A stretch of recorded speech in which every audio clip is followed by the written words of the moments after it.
낡은 옷의 노인이 조용히 봉투를 내밀자 은행 직원은 코웃음을 치며 말했다.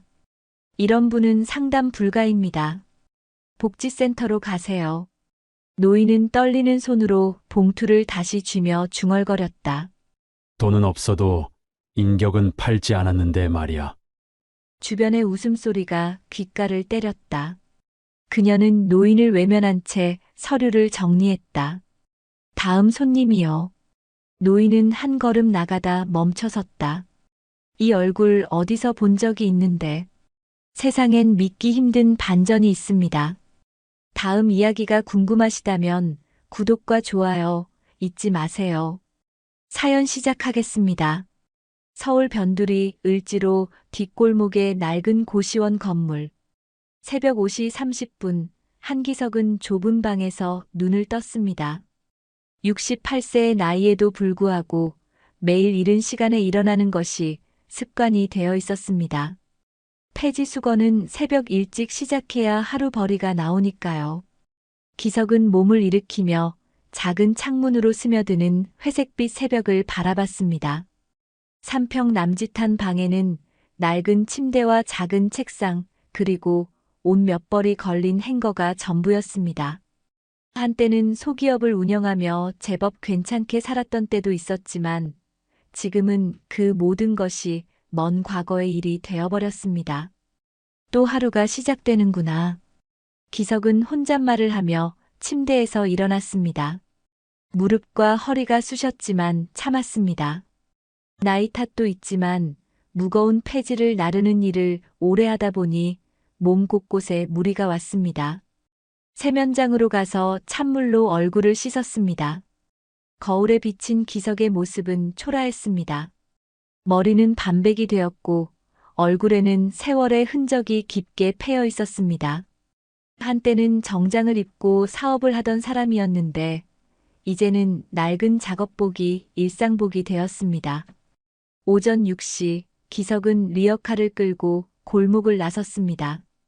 폐지 수거를 위해 동네를 돌아다니는 일이 시작되었습니다. 대형 마트 앞, 오피스 건물, 아파트 단지 등을 차례로 돌며 버려진 박스와 신문지들을 모았습니다. 아저씨, 이것도 가져가세요. 한 아파트 경비원이 정리된 박스들을 내어줬습니다. 기석은 고개를 숙여 인사했습니다. 고맙습니다. 늘 신경 써주셔서. 별 말씀을요. 서로 도와가며 사는 거죠. 경비원의 따뜻한 말에 기석은 잠깐 미소를 지었습니다. 세상에는 여전히 따뜻한 사람들이 있다는 것을 느꼈습니다. 점심시간이 되어 기석은 근처 편의점에서 컵라면을 사 먹었습니다. 500원짜리 컵라면이었지만 기석에게는 소중한 끼니였습니다. 편의점 앞 의자에 앉아서 뜨거운 라면을 후루룩 먹으며 스마트폰을 꺼냈습니다. 오래된 기종의 휴대폰 화면에는 몇 개월 전에 받은 사진이 저장되어 있었습니다. 아들 도윤의 결혼식 사진이었습니다. 기석은 초대받지 못했지만 누군가가 찍어서 보내준 사진이었습니다. 도윤이는 이제 대기업 다닌다더라. 그래, 그걸로 됐다. 기석은 사진 속 아들을 바라보며 자신을 위로했습니다. 대기업 과장으로 승진했다는 소식을 들었을 때는 정말 기뻤습니다. 자신은 실패했지만 아들만큼은 성공했으니까요. 사진 속에는 아들 옆에서 미소 짓고 있는 여자도 보였습니다. 김서린이라는 이름의 며느리였습니다. 며느리, 참 고운 얼굴이네. 기석은 며느리의 모습을 자세히 봤습니다. 키도 크고 예쁘고 무엇보다 세련된 모습이었습니다. 아들이 좋은 사람을 만났다는 생각에 흐뭇했습니다. 하지만 뭔가 이상했습니다. 서린의 눈빛이 차가워 보였습니다. 미소는 짓고 있지만 눈은 웃지 않는 것 같았어요. 사진이라서 그런 건지 아니면 정말로 차가운 사람인 건지 판단하기 어려웠습니다. 오후 내내 기석은 폐지 수거를 계속했습니다. 리어카가 가득 찰 때까지 박스와 신문지들을 모았습니다. 무게가 상당해서 끌고 가기가 힘들었지만 이것이 기석의 유일한 수입원이었습니다. 폐지 수거 업체에 도착해서 모은 폐지들을 저울에 올렸습니다. 오늘은 15kg이네요. 7,500원입니다. 업체 직원이 돈을 건네줬습니다. 하루 종일 일한 대가가 7,500원이었습니다.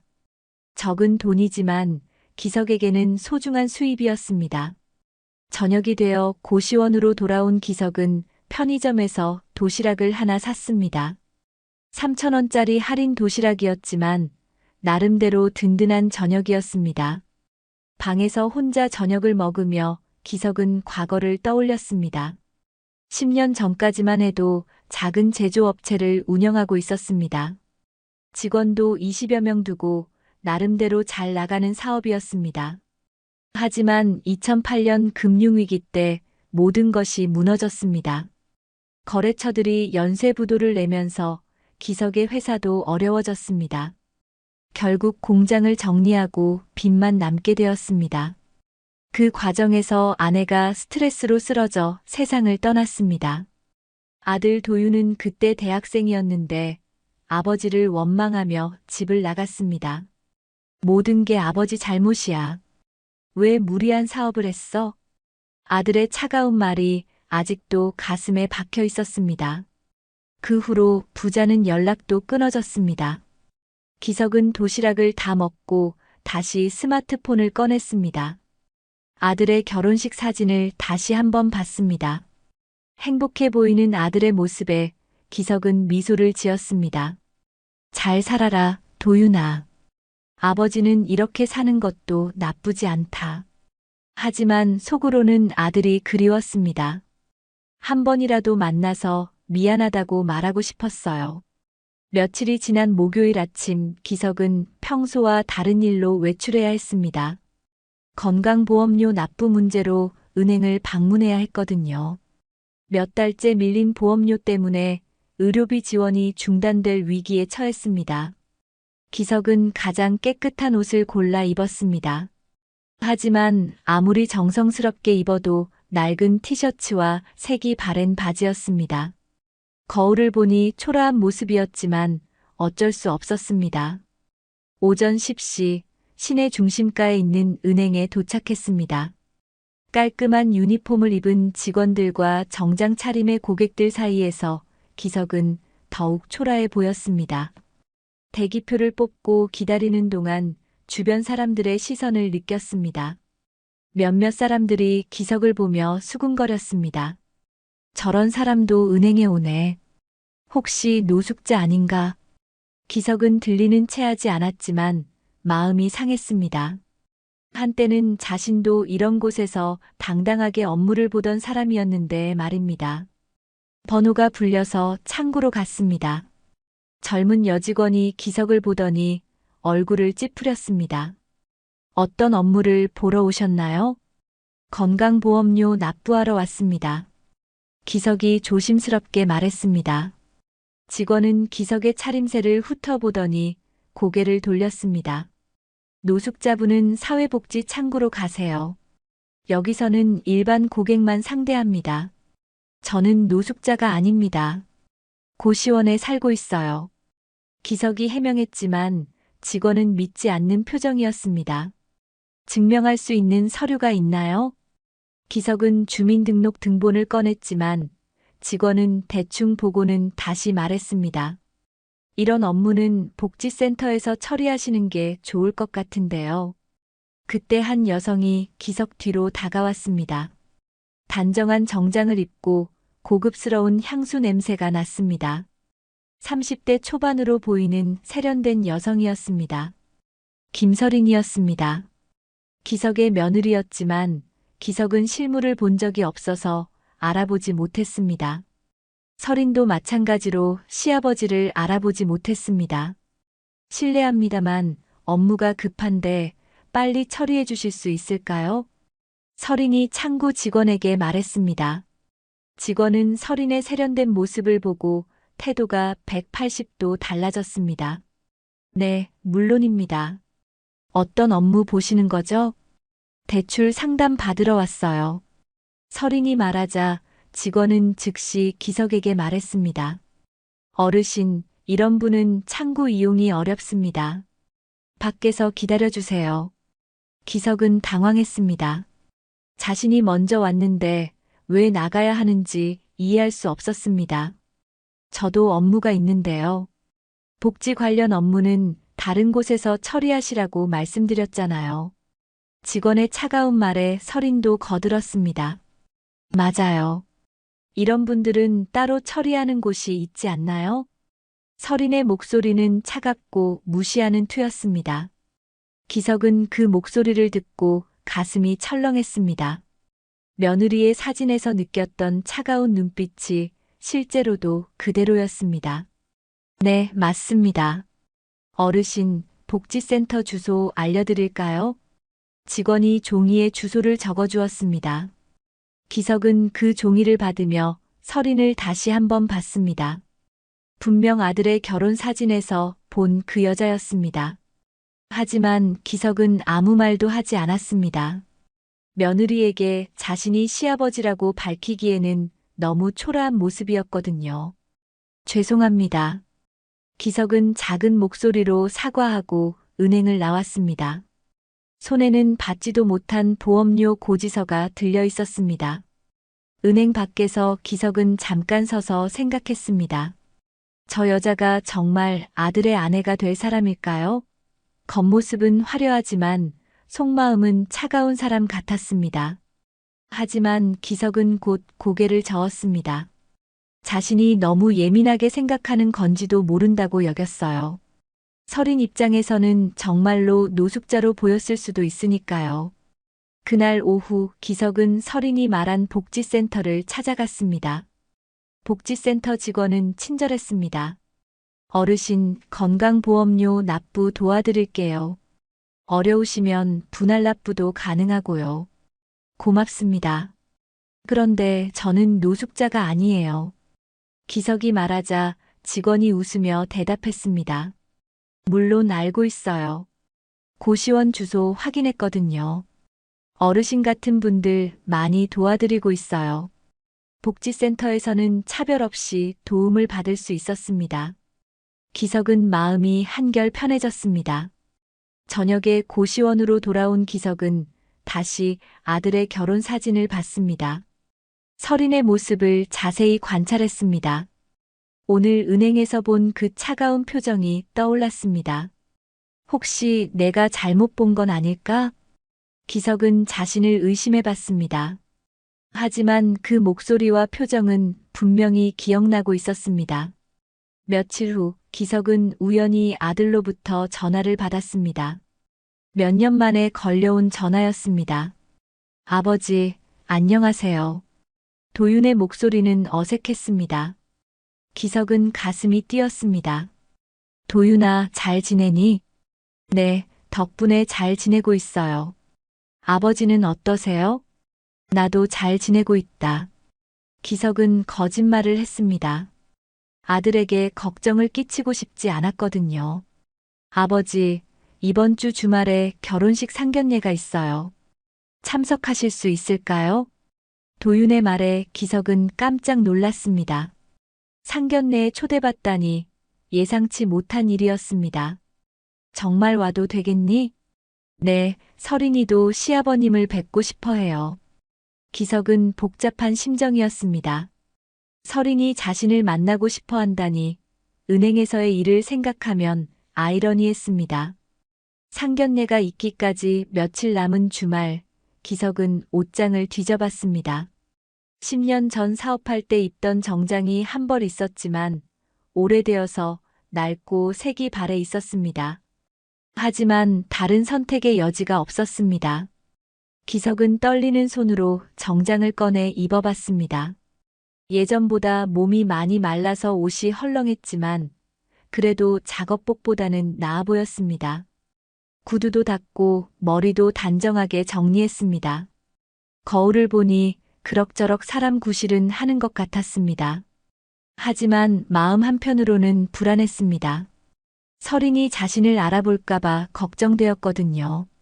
일요일 오후 상견례 장소인 강남의 고급 레스토랑에 도착했습니다. 화려한 샹들리에와 고급스러운 인테리어가 눈에 들어왔습니다. 기석은 이런 곳이 어색했지만 아들을 위해 참았습니다. 예약된 테이블에는 이미 사람들이 앉아 있었습니다. 도윤과 설인, 그리고 설인의 부모님까지 총 4명이었습니다. 기석이 다가가자 도윤이 일어나서 인사했습니다. 아버지, 오셨네요. 응, 늦었니? 기석이 조심스럽게 물었습니다. 설인은 기석을 보더니 잠깐 멍한 표정을 지었습니다. 어디서 본 것 같은 얼굴이었지만 정확히 기억나지 않았습니다. 아버님, 안녕하세요. 설인입니다. 설인이 일어나서 인사했지만 목소리에는 어색함이 묻어났습니다. 기석도 마찬가지로 어색하게 인사했습니다. 반갑습니다. 평소에 도윤이가 자랑을 많이 했어요. 설인의 부모님도 소개받았습니다. 아버지는 은행 지점장이고 어머니는 교사 출신이라고 했습니다. 기석에 비해 훨씬 품격 있어 보이는 사람들이었습니다. 식사가 시작되자 설인이 자신의 가족을 자랑했습니다. 우리 아빠도 은행 지점장 하세요. 벌써 20년 넘게 근무하고 계시죠. 설인의 말에 기석은 깜짝 놀랐습니다. 그 목소리가 며칠 전 은행에서 들었던 바로 그 목소리였습니다. 차갑고 무시하는 듯한 톤이 똑같았습니다. 지점장이시라니 대단하시네요. 기석이 정중하게 말했지만 속으로는 복잡한 심정이었습니다. 아버님은 어떤 일을 하셨나요? 설인의 아버지가 물었습니다. 기석은 잠깐 망설였습니다. 정직하게 말해야 할까 아니면 적당히 둘러대야 할까 고민되었습니다. 작은 사업을 했었는데 지금은 은퇴했습니다. 기석이 조심스럽게 대답했습니다. 거짓말은 아니었지만 전체를 말한 것도 아니었습니다. 어떤 사업이셨는지요? 제조업 쪽이었습니다. 기석의 대답에 설인이 끼어들었습니다. 아, 그럼 공장 같은 거 하셨구나. 지금은 많이 어려우시죠? 설인의 말투에는 은근한 무시가 섞여 있었습니다. 기석은 그 말투를 들으며 확신했습니다. 분명히 은행에서 자신을 무시했던 그 여자가 맞았습니다. 그냥 조용히 지내고 있어요. 기석이 대답했지만 설인은 계속 캐물었습니다. 요즘 경기가 안 좋잖아요. 특히 제조업은 더 힘들고 지방에서 사업하기 힘드시죠? 지방이 아니라 서울에서 했었어요. 기석의 정정에도 설인은 별로 관심 없어 보였습니다. 아, 그러시구나. 그래도 요즘은 많이 어려우시겠어요. 설인의 말에는 동정보다는 무시하는 기색이 더 강했습니다. 마치 가난한 시아버지를 받아들여야 하는 자신의 처지를 한탄하는 것 같았습니다. 도윤이 눈치채고 화제를 바꿨습니다. 설인이는 은행에서 일하고 있어요. 대출 업무를 담당하고 있죠. 은행에서 일하시는군요.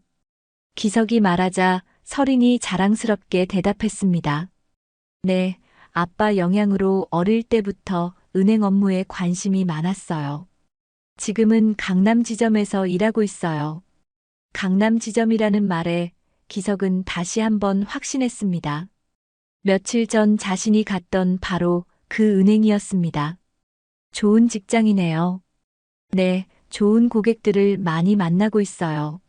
물론 가끔은 좀 곤란한 분들도 오시긴 하지만요. 설인의 말에 기석은 가슴이 뜨끔했습니다. 혹시 자신을 두고 하는 말은 아닐까 싶었거든요. 식사가 계속되면서 설인은 자신의 우월함을 계속 과시했습니다. 좋은 직장, 좋은 가문, 좋은 학벌을 자랑했습니다. 반면에 기석에 대해서는 관심도 없고 무시하는 태도를 보였습니다. 도윤 오빠는 정말 성실한 것 같아요. 어려운 환경에서도 혼자 잘 커서 지금처럼 성공했잖아요. 설인의 말에는 기석을 깎아내리는 의미가 담겨 있었습니다. 마치 아버지 덕을 보지 못하고 혼자 힘으로 성공했다는 뜻으로 들렸거든요. 기석은 조용히 물컵을 들며 말했습니다. 지점장 딸이라니 좋은 인연이겠네요. 겉으로는 축하하는 말이었지만 속마음은 복잡했습니다. 설인의 진짜 모습을 본 것 같아서 실망스러웠어요. 상견례가 끝나고 헤어질 때 설인은 기석에게 형식적으로 인사했습니다. 아버님, 오늘 뵙게 되어서 반가웠어요. 하지만 그 말에는 전혀 반갑다는 감정이 들어있지 않았습니다. 오히려 빨리 끝났다는 안도감이 느껴졌어요. 집으로 돌아가는 길에 기석은 많은 생각을 했습니다. 아들이 결혼할 상대가 이런 사람이라니 과연 행복할 수 있을까 의문이 들었습니다. 하지만 기석은 직접 나서서 반대할 용기가 없었습니다. 자신의 처지가 너무 초라했고 아들에게 부담을 주고 싶지 않았거든요. 상견례가 끝난 지 며칠 후 기석은 마음속에 맺힌 의문을 해결하고 싶었습니다. 설인이 정말로 은행에서 자신을 무시했던 그 사람이 맞는지 확실하게 알고 싶었거든요. 혹시 자신이 착각한 건 아닐까 하는 생각도 들었습니다. 화요일 오전 기석은 일부러 가장 낡은 옷을 골라 입었습니다. 구멍난 작업복과 때가 묻은 운동화를 신고 설인이 근무하는 은행으로 향했습니다. 이번에는 확실히 알아보자는 마음이었습니다. 은행에 도착한 기석은 대기표를 뽑고 기다렸습니다. 설인이 창구에 앉아 있는 것이 보였습니다. 며칠 전 상견례에서 보았던 그 세련된 모습 그대로였습니다. 번호가 불려서 설인의 창구로 갔습니다. 설인은 기석을 보자마자 얼굴을 찌푸렸습니다. 며칠 전 상견례에서 본 시아버지의 모습과는 완전히 달랐기 때문에 알아보지 못했습니다. 또 오셨네요. 설인의 목소리는 차갑고 짜증스러워 보였습니다. 저번에 말씀드렸잖아요. 복지센터로 가세요. 기석은 설인의 반응을 보며 확신했습니다. 분명히 며칠 전 자신을 무시했던 바로 그 사람이었습니다. 그럼 내 돈은 복지센터에서 찾으면 되겠군요. 기석이 조용히 말했습니다. 설인은 무슨 말인지 이해하지 못하겠다는 표정이었습니다. 돈이요? 무슨 말씀이신지. 기석은 지갑에서 낡은 통장을 꺼냈습니다. 10년 전 사업을 정리할 때 남겨둔 비상금이 들어있는 통장이었습니다. 당시 모든 빚을 갚고 남은 돈을 혹시 모를 상황에 대비해 저축해둔 것이었습니다. 통장을 설인에게 내밀며 기석이 말했습니다. 잔액 조회 좀 해주세요. 설인은 마지못해 통장을 받아 컴퓨터에 입력했습니다. 화면에 나타난 숫자를 본 순간 설인의 얼굴이 창백해졌습니다. 기석산업 예금 잔액 32억 원. 설인은 자신의 눈을 의심했습니다. 분명히 잘못 본 것 같아서 다시 한번 확인했지만 숫자는 그대로였습니다. 이게 정말 고객님 통장인가요? 설인의 목소리가 떨렸습니다. 주변에 있던 다른 고객들과 직원들도 웅성거리기 시작했습니다. 네, 제 통장 맞습니다. 기석이 담담하게 대답했습니다. 설인은 당황해서 어떻게 해야 할지 몰랐습니다. 방금 전까지 노숙자 취급했던 사람이 32억 원을 가지고 있다니 믿을 수 없었습니다. 죄송합니다. 제가 몰랐습니다. 설인이 황급히 사과했습니다. 하지만 기석은 차분했습니다. 몰랐다고요? 뭘 몰랐다는 거죠? 고객님이 이렇게 많은 돈을 가지고 계신 줄. 아, 그럼 돈이 없으면 함부로 대해도 되는 건가요? 기석의 질문에 설인은 할 말을 잃었습니다. 주변에서 지켜보던 사람들이 수군거렸습니다. 저 직원이 고객을 무시했나 보네. 요즘 은행 직원들 교육이 안 되어 있어.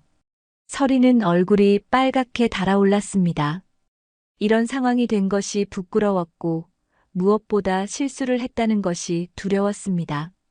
정말 죄송합니다. 다시는 이런 일이 없도록 하겠습니다. 그래요? 그럼 이제부터는 겉모습으로 사람을 판단하지 않으시겠다는 건가요? 기석의 말에 설인은 고개를 끄덕였습니다. 하지만 마음속으로는 이해할 수 없었습니다. 32억 원이나 있으면서 왜 저런 차림으로 다니는지 말입니다. 기석은 통장을 다시 받아들고 자리에서 일어났습니다. 앞으로는 모든 고객을 공정하게 대해주세요. 겉모습이 전부가 아니니까요. 기석이 은행을 나간 후에도 서리는 한동안 멍하니 앉아 있었습니다. 32억 원이라는 숫자가 머릿속에서 떠나지 않았습니다. 그날 오후 서리는 동료들과 점심을 먹으며 그 일을 이야기했습니다. 정말 믿을 수 없었어. 거지 같은 차림으로 와서는 32억 원이나 있다니. 요즘 부자들이 그런 식으로 검소하게 산다고 하더라. 그래도 너무 심하지 않아? 최소한의 예의는 지켜야지. 동료들의 말에 서리는 씁쓸했습니다.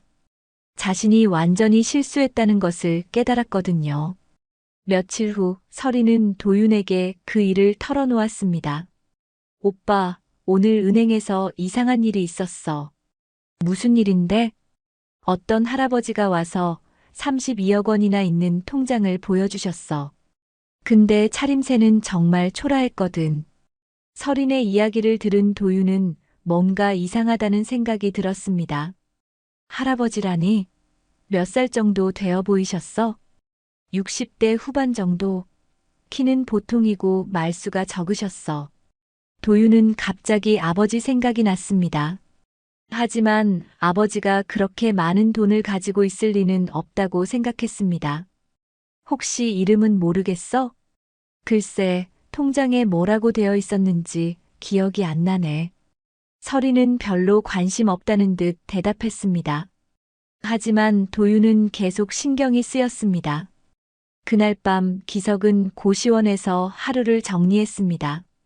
서린의 진짜 모습을 확인한 것이 씁쓸했지만 이제 확실히 알았다는 안도감도 있었습니다. 아들은 저런 사람과 결혼해도 행복할까? 기석은 걱정이 되었지만 직접 나서서 말할 수는 없었습니다. 아들이 스스로 깨달아야 할 일이라고 생각했거든요. 은행에서의 사건이 있은 지 일주일이 지났습니다. 기석은 평소처럼 폐지를 수거하며 하루를 보내고 있었습니다. 하지만 마음 한편으로는 아들의 결혼이 걱정되었습니다. 서린의 진짜 모습을 확인했지만 아들에게 직접 말하기는 어려웠거든요. 그날 오후 도윤에게서 예상치 못한 전화가 걸려왔습니다. 아버지, 안녕하세요. 갑자기 연락드려서 죄송해요. 괜찮다. 무슨 일이니? 결혼식 리허설이 이번 주말에 있어요. 아버지도 참석하실 수 있을까요? 기석은 잠깐 망설였습니다. 서린과 다시 만나는 것이 부담스러웠지만 아들의 요청을 거절할 수는 없었습니다. 그래, 가겠다. 감사해요, 아버지. 토요일 오후 2시에 강남 웨딩홀에서 할 예정이에요. 토요일이 되어 기석은 다시 한번 정장을 꺼내 입었습니다. 이번에는 은행에서와 달리 단정한 모습으로 참석하기로 했습니다. 아들의 중요한 날이니까요. 웨딩홀에 도착하니 이미 많은 사람들이 와 있었습니다. 서린의 친구들과 가족들, 그리고 도윤의 동료들까지 50여 명이 모여 있었습니다. 기석이 들어서자 도윤이 반갑게 맞이했습니다. 아버지, 오셨네요. 이쪽으로 앉으세요. 기석은 뒷자리에 조용히 앉았습니다. 서리는 하객들과 인사하느라 바빠 보였습니다. 화려한 드레스를 입고 웃으며 사람들과 이야기하는 모습이 아름다워 보였습니다. 리허설이 시작되고 사회자가 양가 소개를 했습니다. 서린의 아버지가 은행 지점장이라는 소개와 함께 박수가 터져 나왔습니다. 정말 좋은 가문이네요. 신부가 복이 많구나. 하객들의 감탄사가 이어졌습니다. 서린은 우쭐한 표정으로 사람들 앞에 서서 인사했습니다. 안녕하세요. 저는 김서린입니다. 좋은 분들과 함께하게 되어 영광입니다. 그리고 신랑 측 가족 소개가 이어졌습니다. 도윤의 소개는 간단했습니다. 신랑 아버지께서는 지방에서 사업을 하셨습니다. 서린이 마이크를 받아 덧붙였습니다. 우리 예비 시아버님은 지방에 계신다더라. 아, 사업 실패하셨다죠? 설인의 말에 하객들이 웅성거렸습니다. 동정하는 듯한 시선들이 기석에게 향했습니다. 기석은 얼굴이 화끈거렸지만 참았습니다. 그래도 훌륭한 아들을 키우셨으니 대단하시죠. 설인이 덧붙였지만 그 말에는 진심이 담겨 있지 않았습니다. 오히려 기석을 더욱 초라하게 만드는 말이었습니다. 그때 웨딩홀 뒤쪽 문이 열리며 기석이 일어났습니다. 낡은 양복 차림이었지만 당당한 걸음으로 앞으로 나왔습니다.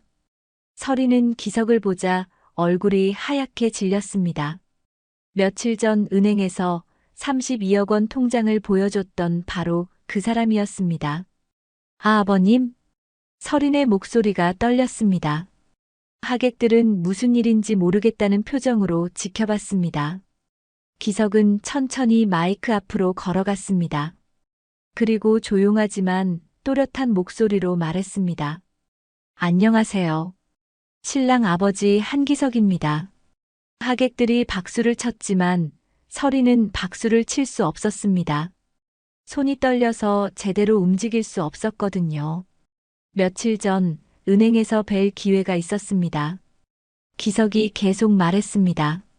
설인의 얼굴이 더욱 창백해졌습니다. 그때 상담 불가라고 하셨죠. 복지센터로 가라고도 하시고 순간 웨딩홀은 조용해졌습니다. 하객들이 무슨 말인지 이해하려고 귀를 기울였습니다. 혹시 기억나시나요? 노숙자 취급하셨던 일 말입니다. 기석의 말에 설이는 더 이상 서 있을 수 없었습니다. 다리에 힘이 빠져서 의자에 주저앉았습니다. 도윤은 상황을 이해하지 못하고 당황했습니다. 아버지, 무슨 말씀이세요? 내 약혼자가 나를 노숙자로 오해해서 은행에서 쫓아냈단다. 기석의 설명에 도윤은 충격을 받았습니다. 하객들도 웅성거리기 시작했습니다. 정말 그런 일이 있었나요? 한 하객이 설인에게 물었습니다. 설인은 대답할 수 없었습니다. 죄송합니다. 정말 몰랐어요. 설인이 겨우 입을 열었습니다. 하지만 이미 늦었습니다. 모든 하객들이 설인을 비난하는 시선으로 바라보고 있었거든요. 사람을 겉모습으로 판단하다니. 은행 직원이 그래도 되나? 하객들의 수군거림이 커졌습니다. 설이는 부끄러워서 고개를 들 수 없었습니다. 도윤은 아버지와 설인을 번갈아 보며 말했습니다. 설인 씨, 정말 그런 일이 있었나요? 오빠 저는 설인이 변명하려 했지만 말이 나오지 않았습니다. 32억 원 통장의 충격이 아직도 생생했거든요. 기석은 더 이상 말하지 않고 자리로 돌아갔습니다. 이미 충분히 설인의 정체가 드러났다고 생각했습니다. 리허설은 더 이상 진행되지 못했습니다. 하객들은 수군거리며 하나둘씩 자리를 떠났고 설인은 울음을 터뜨렸습니다. 리허설이 엉망으로 끝난 그날 밤 도윤은 잠을 이루지 못했습니다. 아버지와 설인 사이에 일어난 일이 믿어지지 않았습니다. 설인이 정말로 아버지를 노숙자 취급했다는 것이 충격적이었거든요. 다음 날 오전 도윤은 설인에게 전화를 걸었습니다. 설인 씨, 어제 일에 대해서 얘기해야 할 것 같아요. 오빠 저는 정말 몰랐어요. 아버님이 그런 분인 줄. 설인의 목소리가 떨렸습니다. 어젯밤 내내 울었는지 목이 쉬어 있었습니다. 그게 문제가 아니에요. 사람을 겉모습으로 판단한 게 문제죠. 도윤의 말에 설인은 할 말을 잃었습니다. 변명할 여지가 없었거든요. 만나서 얘기할까요? 지금 어디 계세요? 집에 있어요. 회사에 갈 수가 없어서. 1시간 후 도윤은 설인의 집으로 찾아갔습니다. 설인은 부은 눈으로 도윤을 맞이했습니다. 오빠, 정말 미안해요. 어떻게 해야 할지 모르겠어요. 먼저 정확히 무슨 일이 있었는지 말해주세요. 도윤이 침착하게 말했습니다. 서린은 은행에서 일어난 일을 처음부터 끝까지 털어놓았습니다. 아버님이 낡은 옷을 입고 오셔서 저는 정말로 노숙자인 줄 알았어요. 그래서 복지센터로 가라고 했다는 거예요? 네, 그리고 나중에 32억 원 통장을 보여주셨을 때 정말 놀랐어요. 서린의 고백에 도윤은 충격을 받았습니다. 아버지에게 그런 돈이 있다는 것도 놀라웠지만 서린의 행동이 더 충격적이었습니다. 서린 씨는 돈이 있으면 정중하게 대하고 없으면 무시해도 된다고 생각하는 거예요? 그런 게 아니라. 그럼 뭐예요? 아버지가 32억 원이 없었다면 계속 무시했을 거 아니에요? 도윤의 질문에 서린은 대답할 수 없었습니다. 실제로 그럴 가능성이 높았거든요. 오빠, 저를 용서해 주세요. 다시는 그런 일 없을 거예요. 이건 저를 용서하는 문제가 아니에요. 아버지께 사과해야죠. 도윤의 말에 서린은 고개를 끄덕였습니다. 하지만 기석을 다시 만난다는 것이 두려웠습니다. 오후에 도윤은 아버지를 찾아갔습니다. 고시원 앞에서 기다리고 있으니 기석이 폐지 수거를 마치고 돌아왔습니다. 아버지, 어제는 정말 충격이었어요. 미안하다. 내 결혼식을 망쳐서. 기석이 먼저 사과했습니다. 하지만 도윤은 고개를 저었습니다. 아버지가 미안할 일이 아니에요. 서린이가 잘못한 거죠. 그 친구도 실수했을 뿐이야. 나를 정말 몰랐으니까. 기석이 서린을 감싸주려 했지만 도윤은 납득할 수 없었습니다. 아버지, 정말 그렇게 많은 돈이 있으신 거예요? 사업 정리할 때 남긴 거다. 혹시 모를 상황에 대비해서. 그럼 왜 이렇게 어렵게 사세요? 도윤의 질문에 기석은 쓴웃음을 지었습니다. 돈이 있다고 해서 행복한 건 아니야. 너희 어머니를 잃고 너와도 멀어진 상황에서 그 돈이 무슨 소용이겠니? 기석의 말에 도윤은 가슴이 아팠습니다. 아버지가 혼자 얼마나 외로웠을지 생각하니 눈물이 났습니다. 아버지, 정말 죄송해요. 그동안 연락도 안 드리고. 괜찮다. 내가 성공한 것만으로도 충분해. 며칠 후 서린은 용기를 내어 기석을 찾아갔습니다. 고시원 앞에서 기다리고 있으니 기석이 놀란 표정으로 나타났습니다. 서린 씨, 여기 어떻게? 아버님께 사과드리러 왔어요. 서린이 깊이 고개를 숙였습니다. 기석은 당황했습니다. 일어나세요. 사과할 일이 뭐가 있어요? 은행에서 아버님을 무시한 일 정말 죄송해요. 서린의 목소리에 진심이 담겨 있었습니다. 기석은 서린을 바라보며 말했습니다. 정말 몰랐던 거죠? 네, 정말 몰랐어요. 하지만 그게 변명이 될 수는 없죠. 사람은 실수를 통해 배우는 거예요. 앞으로는 그러지 마세요. 기석의 너그러운 말에 서린은 더욱 미안했습니다. 아버님, 도윤 오빠와의 결혼, 어떻게 생각하세요? 서린이 조심스럽게 물었습니다. 기석은 잠깐 생각하더니 대답했습니다. 그건 너희들이 결정할 일이야. 다만, 네. 사람을 겉모습으로 판단하지 않는 사람이 되었으면 좋겠어. 기석의 말에 서린은 고개를 끄덕였습니다. 약속드릴게요. 앞으로는 절대 그런 실수 안 할게요. 그날 저녁 도윤은 서린과 만나서 대화를 나누었습니다. 아버지를 만나고 어떠셨어요? 정말 좋은 분이세요. 저를 용서해 주시더라고요. 하지만 저는 아직 서린 씨를 이해할 수 없어요. 도윤의 말에 서린은 놀랐습니다. 무슨 뜻이에요? 사람의 가치는 옷이 아니라 마음에서 나오는 거예요. 그걸 모르는 사람과 결혼할 수 있을까요? 도윤의 말에 서린은 깨달았습니다. 자신의 근본적인 가치관이 잘못되었다는 것을 말입니다. 도윤과의 대화 이후 며칠이 지났습니다. 서린은 자신의 잘못을 깊이 반성하며 어떻게 해야 할지 고민했습니다. 도윤의 말이 계속 머릿속에 맴돌았습니다. 사람의 가치는 옷이 아니라 마음에서 나온다는 그 말이 가슴에 박혔습니다.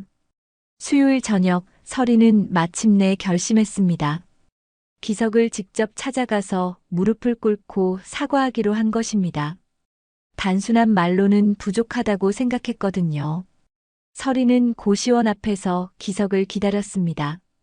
오후 6시가 넘어서야 기석이 리어카를 끌고 돌아왔습니다. 하루 종일 폐지를 수거해서 지쳐 보였지만 서린을 보고 놀란 표정을 지었습니다. 서린 씨, 또 오셨네요. 아버님, 중요한 말씀이 있어서 왔어요.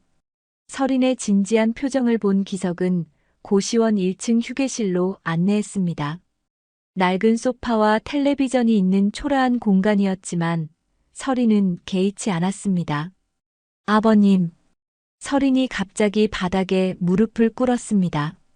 기석은 깜짝 놀라서 서린을 일으키려 했습니다. 뭐 하는 거예요? 일어나세요. 저를 용서해 주세요. 서린의 눈에서 눈물이 흘러내렸습니다. 진심에서 우러나오는 사과였습니다. 그때 정말 몰랐어요. 하지만 그것도 변명이죠. 제가 너무 잘못했어요. 서린의 목소리가 떨렸습니다. 기석은 서린의 진심을 느끼고 마음이 부드러워졌습니다. 일어나세요. 바닥이 차가워요. 기석이 서린을 도와 일으켰습니다.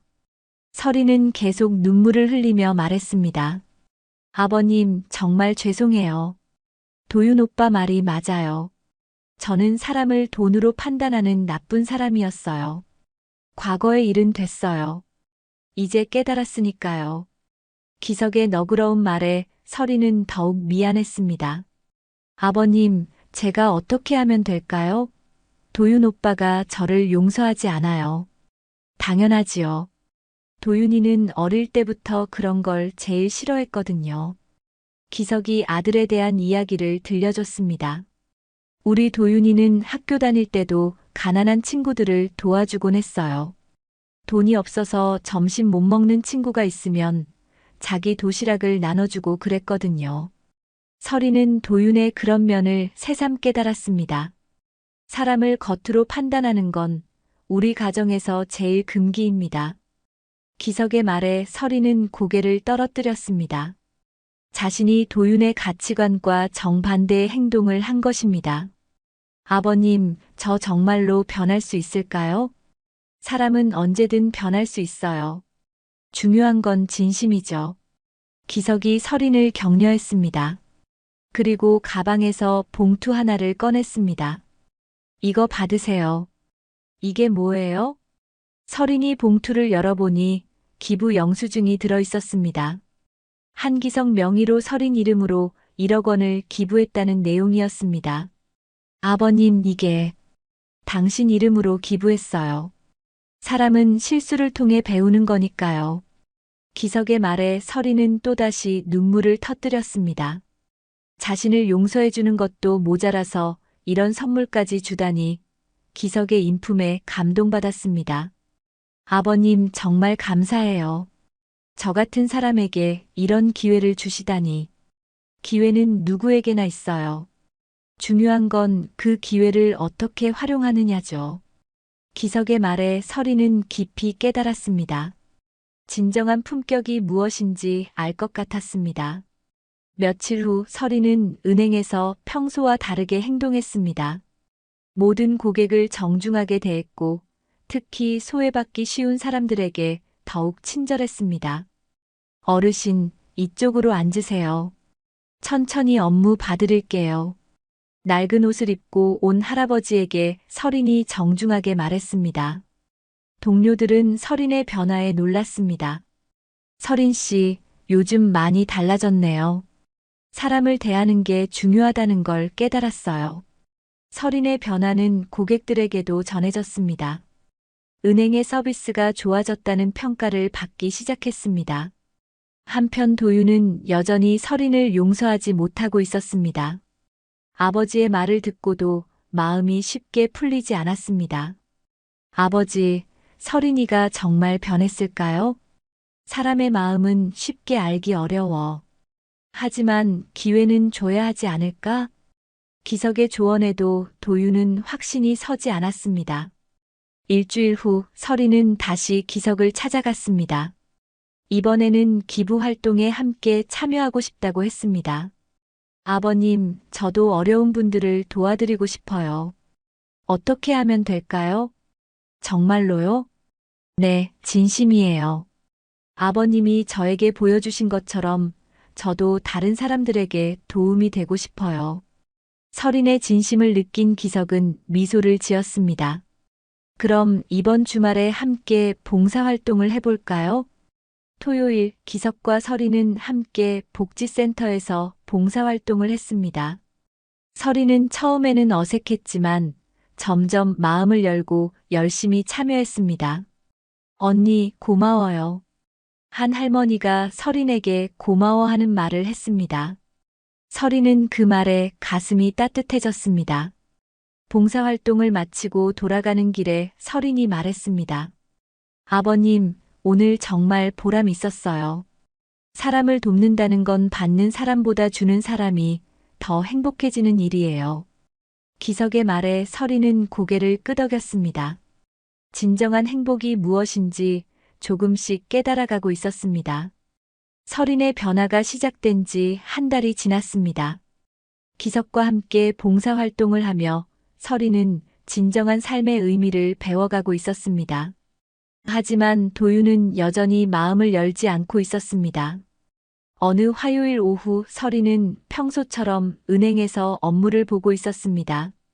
그때 익숙한 모습이 눈에 들어왔습니다. 기석이 은행에 들어오고 있었습니다. 이번에는 깔끔한 정장 차림이었습니다. 서린은 반가운 마음에 일어서서 인사했습니다. 안녕하세요, 아버님. 안녕하세요, 서린 씨. 업무 중에 죄송해요. 기석도 따뜻하게 인사했습니다. 주변 동료들이 신기한 듯 바라봤습니다. 며칠 전까지만 해도 서린이 무시했던 그 할아버지가 이제는 공손하게 인사받고 있었거든요. 무슨 업무 보러 오셨어요? 통장 정리 좀 하려고요. 시간 있을 때 해주세요. 네, 지금 바로 도와드릴게요. 서린은 정성스럽게 기석의 업무를 처리해줬습니다. 예전과는 완전히 달라진 모습이었습니다. 업무를 마치고 기석이 일어서려 할 때 서린이 조심스럽게 말했습니다. 아버님, 잠시만요. 말씀드릴 게 있어요. 네, 뭐든 말해보세요. 도윤 오빠가 아직도 저를 용서하지 않아요. 어떻게 하면 좋을까요? 서린의 고민을 들은 기석은 잠깐 생각했습니다. 시간이 필요할 거예요. 도윤이는 신중한 성격이거든요. 저는 정말로 변했는데 믿어주지 않아요. 변화는 말로 보여주는 게 아니라 행동으로 증명하는 거예요. 기석의 조언에 서린은 고개를 끄덕였습니다. 그날 저녁 기석은 도윤을 만났습니다. 아버지와 아들은 오랜만에 함께 저녁을 먹었습니다. 아버지, 서린이와 만나셨다면서요? 응, 정말 많이 변했더라. 진심으로 반성하고 있어. 하지만 아직 믿기 어려워요. 도윤의 말에 기석은 이해한다는 듯 고개를 끄덕였습니다. 그래, 한번 믿음이 깨지면 회복하기 어렵지. 하지만 기회는 줘야 하지 않을까? 아버지는 너무 착하세요. 저를 그렇게 무시했는데 어떻게 용서할 수 있어요? 사람은 실수를 통해 배우는 거야. 나도 젊었을 때 실수 많이 했거든. 기석의 말에 도윤은 생각에 잠겼습니다. 한편 서린은 기석의 조언을 마음에 새기고 더욱 적극적으로 변화하기 위해 노력했습니다. 매주 봉사활동에 참여했고 은행에서도 모든 고객을 정중하게 대했습니다. 어느 토요일 서린은 혼자서 복지센터에 봉사활동을 하러 갔습니다. 기석과 약속한 것은 아니었지만 스스로 찾아간 것이었습니다. 언니, 오늘도 왔네요. 복지센터 직원이 반갑게 인사했습니다. 서린은 이제 이곳의 단골 봉사자가 되어 있었습니다. 그날 오후 우연히 도윤이 복지센터 앞을 지나가다가 서린을 발견했습니다. 서린은 할머니들과 함께 점심을 나누며 즐겁게 대화하고 있었습니다. 할머니, 이거 드셔보세요. 제가 직접 만든 거예요. 고맙다, 얘야. 내가 오면 여기가 환해져. 할머니의 말에 서린은 환하게 웃었습니다. 진심에서 우러나오는 웃음이었습니다. 도윤은 그런 서린의 모습을 보며 마음이 움직였습니다. 연기가 아니라 정말로 변한 것 같았거든요. 저녁에 도윤은 서린에게 전화를 걸었습니다. 서린 씨, 시간 있으세요? 만나서 얘기하고 싶어요. 서린은 깜짝 놀랐습니다. 한 달 만에 걸려온 도윤의 전화였거든요. 네, 물론이죠. 어디서 만날까요? 1시간 후 두 사람은 조용한 카페에서 마주 앉았습니다. 도윤이 먼저 입을 열었습니다. 오늘 복지센터에서 봤어요. 아, 오빠가 봤구나. 부끄러워요. 왜요? 좋은 일 하고 있는데. 도윤의 말에 서린은 의외라는 표정을 지었습니다. 정말 변했네요. 오빠. 아버지 말씀이 맞는 것 같아요. 사람은 실수를 통해 배운다고. 도윤의 말에 서린은 눈물이 났습니다. 오빠, 저를 용서해 주는 거예요? 네, 하지만 조건이 있어요. 뭐든 말해주세요. 앞으로 절대로 사람을 겉모습으로 판단하지 마세요. 그리고 어려운 사람들을 도우는 일 계속해 주세요. 약속할게요. 꼭 지킬게요. 서린이 진심으로 약속했습니다. 한 달 후 기석은 여전히 고시원 근처에서 조용히 살고 있었습니다. 하지만 예전보다 훨씬 밝은 표정이었습니다.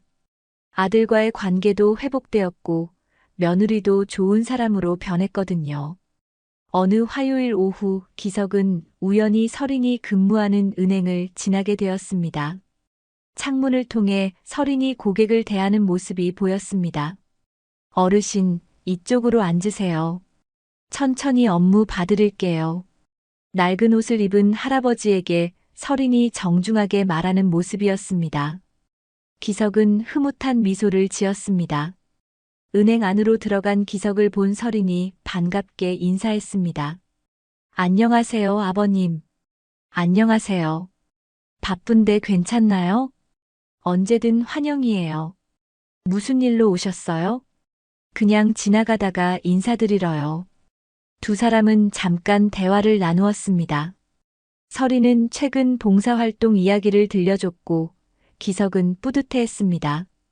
정말 많이 변했네요. 아버님 덕분이에요. 가르쳐 주셔서 감사해요. 이제 진짜 어른이 됐구나. 기석의 말에 서린은 부끄러워했습니다. 그날 오후 기석이 은행을 나서는데 창문에 햇살이 비쳤습니다. 그 빛 속에서 기석은 중얼거렸습니다. 사람의 가치는 옷이 아니라 마음에서 나오는 거야. 따뜻한 햇살이 기석의 얼굴을 비추며 그의 눈가에 잔잔한 미소가 번졌습니다. 진정한 품격의 의미를 전해준 보람찬 하루였습니다. 정순이 떨리는 손으로 낡은 서류를 들어보이며 물었습니다. 민호야, 유라 씨 아버지 이름이 혹시 유성표 맞니?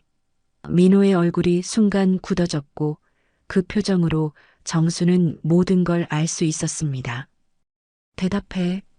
유성표 맞지? 정순의 세상이 무너져 내리는 것 같았어요. 긴 침묵 끝에 민호가 고개를 끄덕이며 네. 맞습니다라고 답했습니다. 오늘 사연 시작하기 전에 구독과 좋아요 부탁드립니다. 정순의 손끝이 미세하게 떨리고 있었습니다. 67의 나이에도 여전히 꼿꼿한 자세를 유지하고 있던 정순이지만 지금만큼은 어쩔 수 없이 불안감이 밀려왔습니다. 아들 민호가 결혼을 한다고 했을 때부터 계속 마음 한구석이 편하지 않았거든요. 어머니, 이제 그만 걱정하세요. 유라는 정말 좋은 사람이에요. 민호가 다정하게 말했지만 정수는 여전히 미심쩍은 표정을 지었습니다. 40대 중반의 아들이 갑작스럽게 결혼을 결정한다는 게 어딘가 석연치 않았거든요. 그래도 한 번은 만나봐야 하지 않겠니? 우리 가족이 되려는 사람인데. 정순의 목소리에는 단호함이 배어 있었습니다. 평생을 혼자 힘으로 살아온 여자였죠.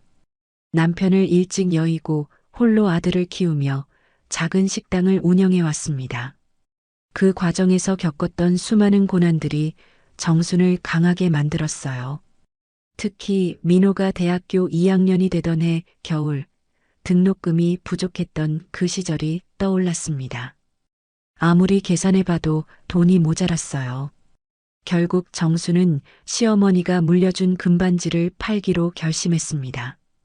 그 반지는 결혼할 때 받은 유일한 장신구이자 정순에게는 가장 소중한 보물이었거든요.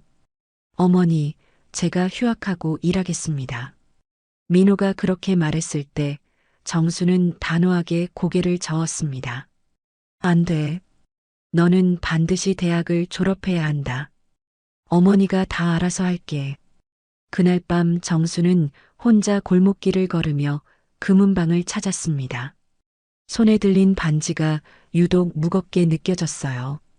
금은방 주인이 반지를 저울에 올리며 가격을 말했을 때 정순의 눈에서 눈물이 흘러내렸습니다. 하지만 그 눈물은 슬픔이 아니라 아들에 대한 깊은 사랑에서 나온 것이었어요.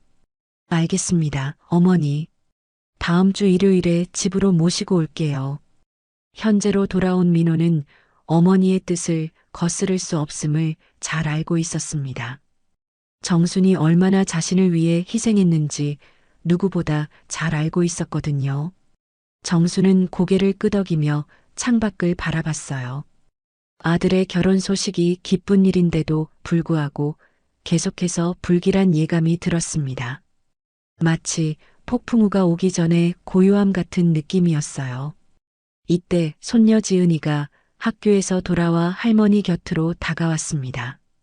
고등학교 2학년인 지은이는 정순에게 유일한 위안이자 희망이었죠. 할머니, 무슨 일 있으세요? 표정이 안 좋아 보여요. 지은이의 맑은 목소리가 정순의 마음을 다독여 주었습니다. 아니다. 아무것도 아니야. 그냥 삼촌이 결혼한다고 해서 조금 놀랐을 뿐이야. 지은이는 할머니의 손을 잡으며 환하게 웃었습니다. 와, 드디어 삼촌도 결혼하는구나. 새 이모 어떤 분이에요? 그게 할머니도 아직 못 봤단다. 그럼 삼촌이 혼자 정했다는 거예요? 그런데 할머니가 마음에 안 드시면 어떡해요? 지은이의 순진한 질문에 정수는 잠시 말문이 막혔습니다. 정말로 마음에 들지 않으면 어떻게 해야 할까요?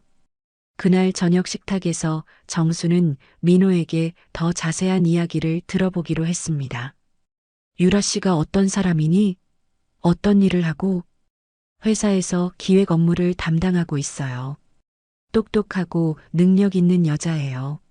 나이는 몇 살이고 부모님은 어떤 분들이니? 민호의 표정이 잠시 어두워졌습니다. 36살이고요. 아버님은 일찍 돌아가셨어요. 어머님 혼자 유라를 키우셨다고 하더라고요. 정수는 고개를 끄덕였습니다. 자신과 비슷한 처지였구나 싶어 조금 마음이 열렸어요. 그럼 유라 씨도 고생을 많이 했겠구나. 네, 그래서 더욱 단단하고 의젓한 것 같아요. 저를 정말 잘 챙겨주거든요. 민호의 말에는 확신이 서려 있었습니다. 하지만 정순의 마음속 불안감은 쉽게 사라지지 않았어요. 그런데 민호야, 왜 이렇게 갑자기 결혼을 결정한 거니? 만난 지 얼마나 됐다고? 1년 정도 됐어요. 처음엔 직장 동료로 알게 됐는데 시간이 지나면서 서로에게 끌렸어요. 정수는 뭔가 이상했습니다. 민호가 평소보다 말이 적고 눈을 제대로 마주치지 않는 것 같았어요. 민호야, 어머니한테 숨기는 거 없지? 아니에요, 어머니. 정말 좋은 사람이에요. 다음 주에 만나보시면 금방 아실 거예요. 민호는 서둘러 대답했지만 정순의 의심은 더욱 깊어졌습니다. 아들을 키운 어머니의 직감이었어요. 분명 뭔가 숨기고 있는 게 있었습니다. 그날 밤 정수는 잠이 오지 않아 뒤척였습니다. 침대에 누워 천장을 바라보며 깊은 생각에 잠겼어요. 남편 성표가 세상을 떠난 지 벌써 20년이 넘었습니다. 그 모든 고난을 견뎌낸 지금 아들이 새로운 사랑을 찾았다는 건 기뻐해야 할 일이었어요. 하지만 왜인지 가슴 한구석이 답답했습니다. 마치 무언가 큰 변화가 닥쳐올 것 같은 예감이 들었거든요. 이상하게도 남편 성표가 병원에 입원했던 그날 밤과 비슷한 기분이었어요. 정수는 민호의 첫 번째 결혼을 떠올렸습니다. 그때도 이런 불안감이 있었어요. 결국 며느리는 산후 우울증을 견디지 못하고 아이를 두고 떠나버렸죠. 그 상처가 아직도 마음 깊숙이 남아 있었습니다. 이번엔 다를 거야. 민호가 행복해 하는데 어머니가 걱정만 할 수는 없지. 정수는 스스로를 달래려 했지만 마음속 불안감은 쉽게 가라앉지 않았어요. 특히 민호의 어색한 태도가 계속 신경 쓰였습니다. 다음 날 아침 정수는 지은이와 함께 아침을 먹으며 말했습니다. 지은아, 다음 주에 삼촌 예비 신부 만나러 갈 건데 너도 같이 갈래? 네, 할머니. 저도 새 이모 보고 싶어요. 지은이의 밝은 대답을 들으며 정수는 조금 마음이 누그러졌습니다. 아무리 불안해도 가족이 늘어난다는 건 좋은 일이니까요. 하지만 여전히 마음 한구석에서는 경고음이 울리고 있었습니다. 정순의 오랜 경험과 직감이 뭔가 잘못되고 있다고 속삭이고 있었어요. 과연 이 결혼이 정말 아들에게 행복을 가져다 줄 수 있을까요? 정수는 깊은 한숨을 쉬며 창밖을 바라봤습니다. 구름이 몰려오고 있었어요. 일요일 오후 정수는 검은색 정장에 진주 목걸이를 메고 단정하게 차려입었습니다. 거울을 보며 한 번 더 옷매무새를 다듬었어요. 첫인상이 중요하다는 걸 누구보다 잘 알고 있었거든요. 할머니, 정말 예쁘세요. 지은이가 환하게 웃으며 말했습니다.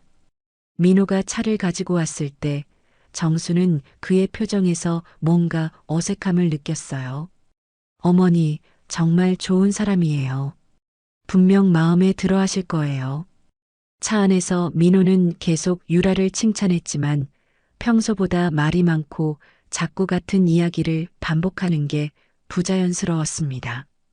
민호야, 그 사람 집은 어디라고 했지? 강남 쪽이에요.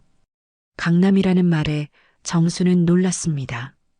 어머니 혼자 딸을 키우며 강남에 집을 마련했다는 게 쉽지 않은 일이었거든요. 어머니가 뭐 하시는 분이라고 했지? 민호가 잠시 머뭇거렸습니다.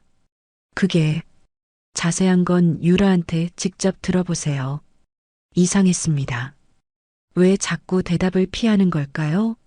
아파트에 도착하자 문이 열리며 유라가 나타났습니다. 키가 크고 단정한 외모였지만 정수는 그녀의 눈빛에서 뭔가 차가운 느낌을 받았어요. 안녕하세요, 어머님. 유라입니다. 반가워요. 정순이에요. 거실은 비싼 가구와 예술품들로 꾸며져 있었습니다. 정수는 속으로 감탄하면서도 의문이 들었어요. 어머님은 안 계세요? 어머니는 지금 요양원에 계세요. 치매가 오셔서 유라의 표정이 순간 어두워졌습니다. 아, 그렇구나. 힘드시겠어요. 그래도 민호 씨 만나서 많이 의지가 되어요. 유라가 민호를 바라보며 미소를 지었지만 정수는 그 미소에서 사랑보다는 뭔가 계산적인 느낌을 받았어요. 대화가 이어지던 중 정순이 조심스럽게 물었습니다. 유라 씨 아버님은 어떤 일을 하셨어요? 순간 유라의 손이 멈췄습니다. 커피잔을 든 손이 미세하게 떨리는 게 보였어요. 아버지는 사업을 하셨어요. 제가 어릴 때 돌아가셔서 자세한 건 잘 모르겠어요. 유라의 목소리가 평소보다 작아졌고 시선을 아래로 떨구었습니다. 무슨 사업을 하셨는지 정순이 더 물으려 했을 때 민호가 급하게 끼어들었습니다. 어머니, 너무 자세한 건 나중에 천천히 들어도 되지 않을까요? 이상했습니다. 왜 민호까지 나서서 말리는 걸까요? 유라가 잠시 자리를 비운 사이 지은이가 할머니에게 속삭였습니다. 할머니, 뭔가 무서워요. 웃을 때 눈이 안 웃는 것 같아요. 정순도 같은 느낌이었어요. 유라의 모든 말과 행동이 너무 완벽해서 오히려 부자연스러웠습니다. 집으로 돌아가는 차 안에서 정순이 물었습니다.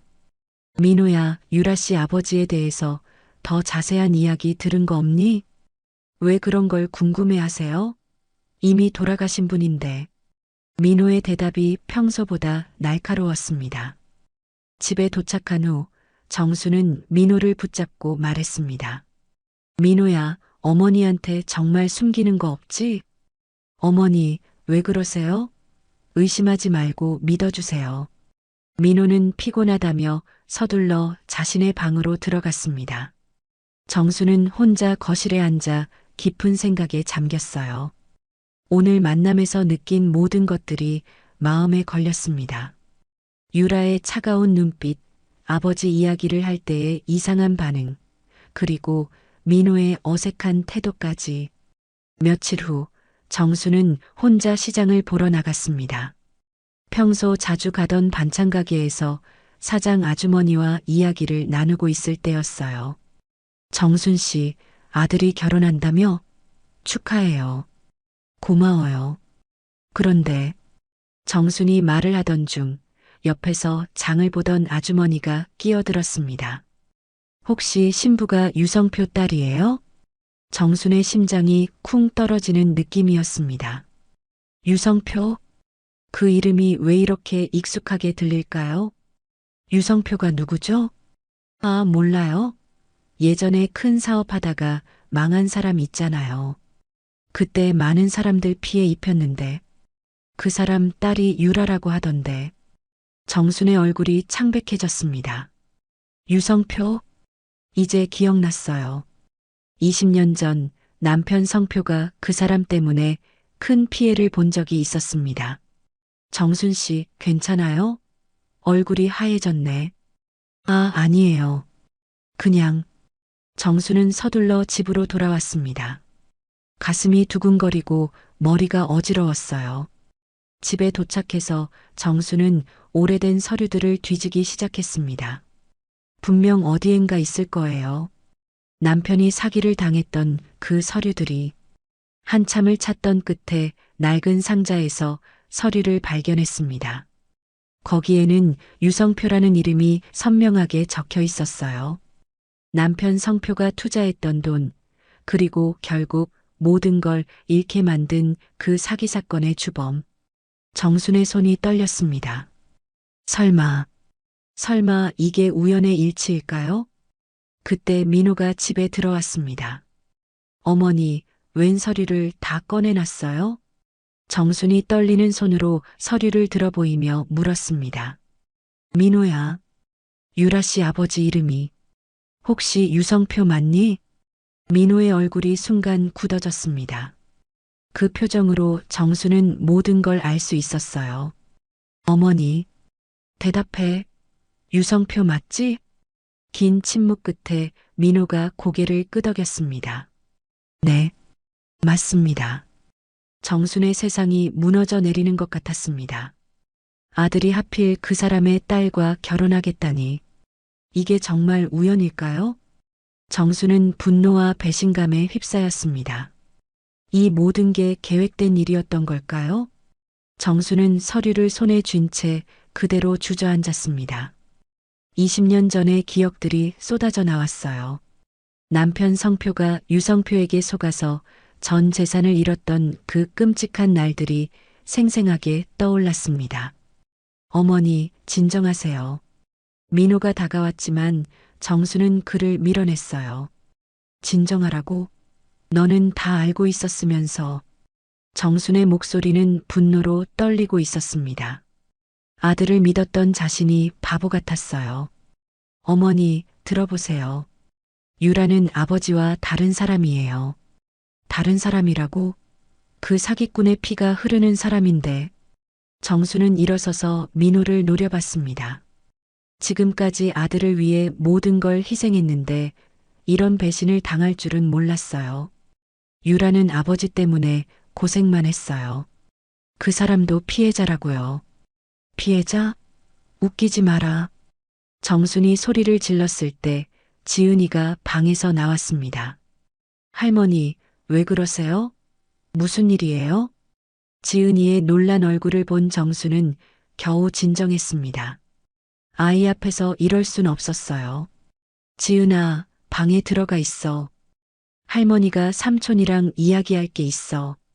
지은이는 불안한 표정으로 방으로 들어갔고 정수는 다시 민호를 마주봤습니다. 민호야, 어머니한테 정확히 말해. 언제부터 알고 있었어? 민호는 한참 동안 입을 열지 못했습니다. 그러다가 마침내 중얼거렸어요. 처음부터 알고 있었습니다. 뭐라고? 정순의 다리에 힘이 빠졌습니다. 처음부터 알고 있었다니. 그럼 이 모든 게 계획된 일이었던 거예요? 그럼 유라도 알고 있다는 거니? 네. 유라도 저희 가족에 대해서 알고 있어요. 정수는 눈앞이 캄캄해졌습니다. 그동안 유라가 보인 모든 행동들이 연기였던 거군요. 정중한 인사, 친절한 미소, 정성스러운 요리까지 모든 게 계획된 복수극이었던 거예요. 왜 어머니한테 말하지 않았어? 말씀드리면 반대하실 게 뻔했잖아요. 당연히 반대하지. 그 사기꾼 딸과 결혼하겠다는데. 정순의 목소리가 다시 높아졌습니다. 분노와 배신감이 섞여서 가슴이 터질 것 같았어요. 어머니, 유라는 정말 좋은 사람이에요. 아버지가 저지른 일과는 상관없어요. 상관없다고? 너 지금 정신이 있는 거니? 정수는 민호를 믿을 수 없었습니다. 어떻게 아들이 이렇게 변할 수 있을까요?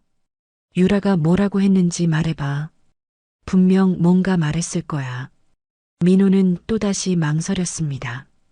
그 모습을 보니 정수는 더욱 확신이 들었어요. 말 안 해? 그럼 내가 직접 가서 물어볼게. 정순이 현관으로 향하자 민호가 급하게 막아섰습니다. 어머니, 안 돼요. 왜 안 돼? 뭐가 그렇게 급해? 그냥, 지금은 때가 아니에요. 민호의 말이 더욱 수상했습니다. 분명 뭔가 숨기고 있는 게 있었어요. 민호야, 어머니를 바보로 보는 거야? 그 여자가 뭔가 계획하고 있는 거 아니야? 아니에요. 유라는 그런 사람이 아니에요. 민호가 강하게 부인했지만 정수는 믿지 않았습니다. 모든 정황이 의심스러웠거든요. 그때 정순의 휴대폰이 울렸습니다.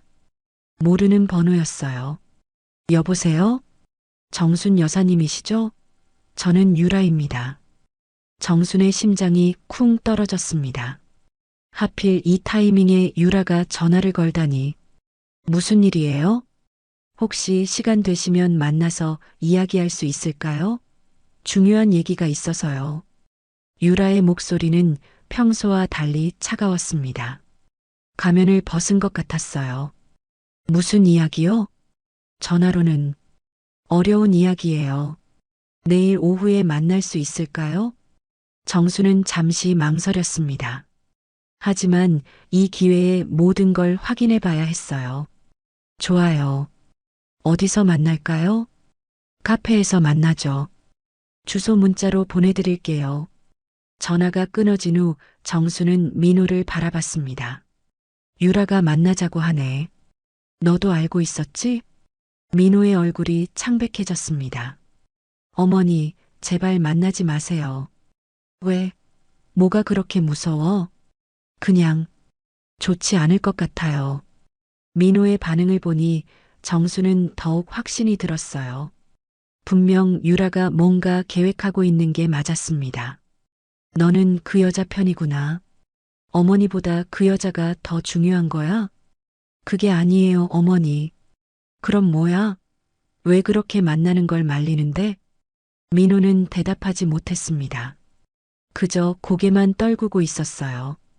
정수는 실망감이 밀려왔습니다. 아들을 위해 평생을 바쳤는데 정작 아들은 자신을 속이고 있었어요. 좋아. 내가 직접 확인해 보겠어. 그 여자가 정말 뭘 원하는지. 그날 밤 정수는 잠을 이룰 수 없었습니다. 유라가 무슨 이야기를 하려는 건지, 그리고 이 모든 게 정말 복수인지 계속 생각했어요. 새벽이 되어서야 정수는 결심했습니다. 내일 유라를 만나서 모든 진실을 파헤쳐 보겠다고. 더 이상 속을 수는 없었어요. 다음 날 오후 정수는 약속 장소인 카페에 먼저 도착했습니다. 마음의 준비를 하고 있을 때 유라가 나타났어요. 오늘의 유라는 어제와 완전히 달랐습니다. 차가운 표정에 도전적인 눈빛이었어요. 어머님, 와주셔서 감사해요. 유라가 앉으며 미소를 지었지만 그 미소는 전혀 따뜻하지 않았습니다. 무슨 이야기인지 궁금하네요. 정순도 단단히 마음먹고 마주봤습니다. 솔직히 말씀드릴게요. 저는 복수를 위해 민호 씨에게 접근했어요. 드디어 본색을 드러냈군요. 정수는 예상했던 일이지만 여전히 충격이었어요.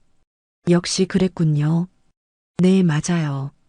제 아버지를 파멸시킨 정순 여사님 가족에게 복수하려고 했어요. 유라의 목소리에는 오랫동안 쌓인 원한이 묻어났습니다. 정수는 그 원한의 깊이를 느낄 수 있었어요. 이제 진짜 싸움이 시작되는 것 같았습니다. 제 아버지를 파멸시킨 정순 여사님 가족에게 복수하려고 했어요. 유라의 차가운 말에 정수는 분노가 치밀어 올랐습니다. 파멸시켰다고? 내 아버지가 사기꾼이었는데. 사기꾼이라뇨? 제 아버지는 정당한 사업을 했어요. 유라의 목소리가 높아졌습니다. 카페 안에 다른 손님들이 쳐다보기 시작했어요. 정당한 사업? 우리 남편이 전 재산을 날렸는데. 정순도 참을 수 없었습니다. 20년 전의 아픈 기억이 생생하게 되살아났어요. 그건 사업이 망한 거예요. 아버지가 일부러 속인 게 아니라고요. 유라가 테이블을 치며 말했습니다. 그 순간 정수는 유라의 눈에서 진심 어린 분노를 봤어요. 혹시 이 아이도 진실을 모르는 걸까요? 유라 씨, 당신 아버지가 뭘 했는지 정말 몰라요? 뭘 했다는 거예요? 유라의 반응을 보니 정수는 확신했습니다. 이 아이는 아버지의 진짜 모습을 모르고 있었어요. 내 아버지는 가짜 사업 계획서로 사람들을 속였어. 없는 공장, 없는 계약서로 투자금을 받아서 도망쳤고, 거짓말이에요. 아버지는 그런 분이 아니에요. 유라가 격하게 부인했지만 정수는 계속 말했습니다. 우리 남편뿐만 아니라 수십 명이 피해를 봤어. 어떤 사람은 집까지 잃었고 어떤 사람은 병까지 얻었어. 유라의 얼굴이 점점 창백해졌습니다. 하지만 여전히 고개를 저었어요. 아니에요. 그럴 리 없어요. 내가 어렸을 때니까 몰랐겠지. 하지만 이게 사실이야. 정수는 가방에서 오래된 신문 기사를 꺼냈습니다. 유성표 사기 사건을 다룬 기사였어요. 유라가 그 기사를 보자 얼굴이 하얗게 변했습니다. 손이 떨리기 시작했어요. 이게 정말인가요? 어머니한테 들은 얘기와 다르지? 정순이 물었을 때 유라는 고개를 끄덕였습니다. 어머니는 아버지가 사업 경쟁자들의 음모로 억울하게 누명을 썼다고 하셨어요. 정수는 한숨을 쉬었습니다. 유라의 어머니가 딸에게 거짓말을 해왔던 거군요. 유라 씨, 당신도 피해자예요. 하지만 우리 가족에게 복수할 이유는 없어요. 유라는 신문 기사를 보며 눈물을 흘리기 시작했습니다. 지금까지 믿어왔던 모든 게 거짓이었다는 걸 깨달은 거예요. 그럼 제가 지금까지 민호에게 접근한 것도 결혼하겠다고 한 것도 모두 복수 때문이었죠? 정순이 직접적으로 물었을 때 유라는 고개를 끄덕였습니다. 네, 맞아요. 민호 씨를 사랑한 적 없어요. 정순의 가슴이 아팠습니다. 아들이 얼마나 상처받을까요? 그런데 왜 지금 이걸 말하는 거예요? 어제 민호 씨와 어머님이 싸우는 걸 보고 생각이 많아졌어요. 유라가 눈물을 닦으며 말했습니다. 민호 씨가 어머님을 얼마나 사랑하는지 봤거든요. 그리고 제가 하고 있는 일이 얼마나 잘못된 건지 깨달았어요. 정수는 복잡한 심정이었습니다. 유라를 미워해야 할지, 불쌍하게 여겨야 할지 알 수 없었어요. 민호 씨는 정말 좋은 사람이에요. 저 때문에 어머님과 싸우게 하고 싶지 않아요. 그럼 이제 어떻게 하려고요? 결혼을 취소하겠어요. 민호 씨한테 진실을 말하고 유라의 결심은 확고해 보였습니다. 하지만 정수는 걱정이 됐어요. 민호가 얼마나 상처받을 것 같은데 그래도 거짓으로 결혼하는 것보다는 나을 거예요. 유라가 일어서려 할 때 정순이 그를 붙잡았습니다. 잠깐 유라 씨. 네. 정말 민호를 사랑한 적 없어요? 조금도? 유라는 잠시 망설였습니다. 그 표정에서 정수는 뭔가를 읽을 수 있었어요. 처음엔 정말 복수만 생각했어요. 하지만 시간이 지나면서 민호 씨가 정말 좋은 사람이라는 걸 알게 됐어요. 진심으로 저를 대해주시고 따뜻하게 감싸주시고 유라의 목소리가 작아졌습니다. 혹시 마음이 바뀐 거예요? 정순이 물었을 때 유라는 고개를 저었습니다. 아니에요. 이미 너무 많은 거짓말을 했어요. 돌이킬 수 없어요. 돌이킬 수 없다는 건 없어요. 정순의 말에 유라가 깜짝 놀랐습니다. 어머님? 유라 씨, 당신도 피해자였어요. 어머니한테 속아서 복수를 생각했던 거니까. 정수는 자신도 놀랄 만큼 차분한 목소리로 말했습니다. 하지만 이제 진실을 알았으니 새로 시작할 수 있어요. 무슨 말씀이세요? 민호를 정말 사랑하게 됐다면 진실을 말하고 용서를 구해보세요. 유라는 믿을 수 없다는 표정이었습니다. 어머님이 저를 용서해 주시는 거예요? 쉽지 않아요. 하지만 당신이 진심이라면 생각해 볼게요. 정순도 자신이 이런 말을 할 줄 몰랐어요. 하지만 유라의 눈물을 보니 진짜 후회하고 있다는 게 느껴졌거든요. 정말 감사해요. 유라가 눈물을 흘리며 고개를 숙였습니다. 하지만 조건이 있어요. 정순이 엄숙하게 말했습니다. 민호한테 모든 진실을 말해야 해요. 왜 접근했는지, 무엇을 계획했는지, 그리고 지금 어떤 마음인지까지. 네, 알겠어요. 그리고 민호가 용서해준다면 우리 가족을 진심으로 사랑하겠다고 약속해요. 약속드릴게요. 유라의 대답은 진심이 담겨 있었습니다. 특히 지은이한테 잘해줘야 해요. 그 아이는 이미 한 번 버림받은 상처가 있거든요. 네, 꼭 그럴게요. 두 사람은 서로를 바라보며 조용히 고개를 끄덕였습니다. 적이었던 관계가 조금씩 변하고 있었어요.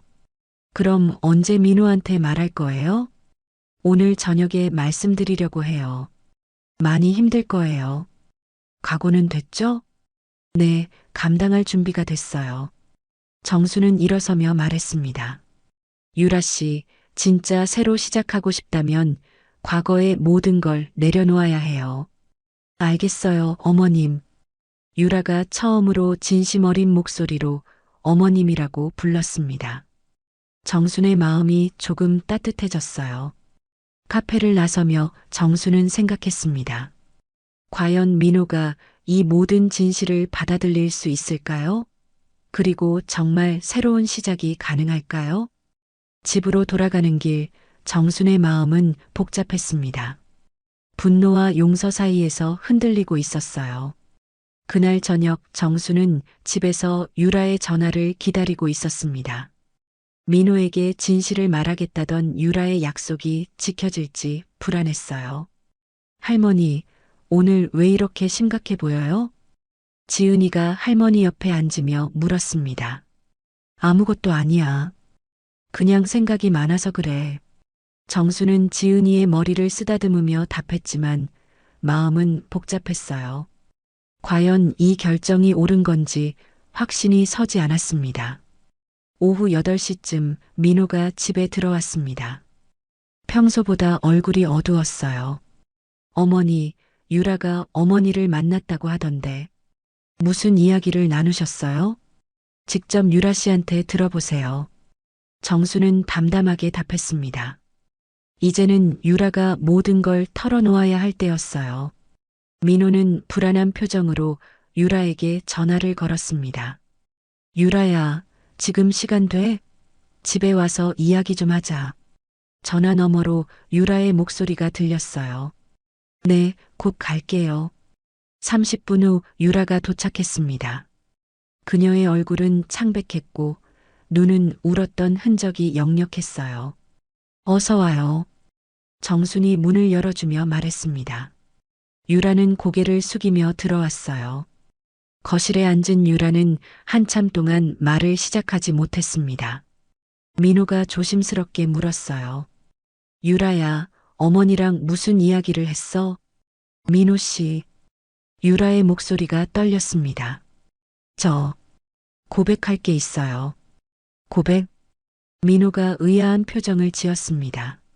사실 제가 민호 씨에게 접근한 건 사랑 때문이 아니었어요. 순간 거실이 조용해졌습니다. 민호의 얼굴이 굳어갔어요. 무슨 뜻이야? 복수? 복수 때문이었어요. 유라의 고백에 민호는 믿을 수 없다는 표정이었습니다. 복수? 뭔 소리야? 제 아버지가 유성표예요. 민호 씨 가족에게 피해를 준 그 사람의 딸이에요. 민호의 얼굴이 하얗게 변했습니다.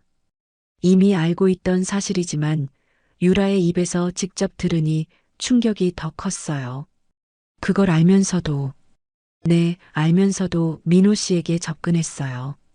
처음엔 정말 복수만 생각했어요. 유라가 눈물을 흘리며 계속 말했습니다. 어머니가, 아버지가 억울하게 누명을 썼다고 하셔서 민호 씨 가족을 원망했어요. 그럼 지금까지의 모든 게 거짓이었다는 거야? 민호의 목소리는 분노와 상처로 떨리고 있었습니다. 처음엔 그랬어요. 하지만 시간이 지나면서 민호 씨의 진심을 알게 됐어요. 정말 좋은 사람이라는 걸. 유라가 마저 말하려 했지만 민호가 손을 들어 막았습니다. 그만해. 더 이상 듣고 싶지 않아. 민호는 일어나서 현관으로 향했습니다. 민호 씨, 제발 들어주세요. 유라가 뒤따라갔지만 민호는 돌아보지 않았어요. 내가 얼마나 바보 같았는지 알겠어. 정말 바보 같았어.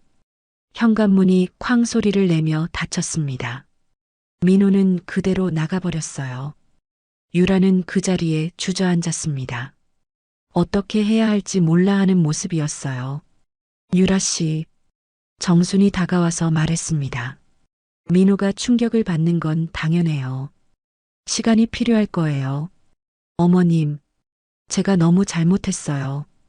잘못한 걸 아는 게 중요해요.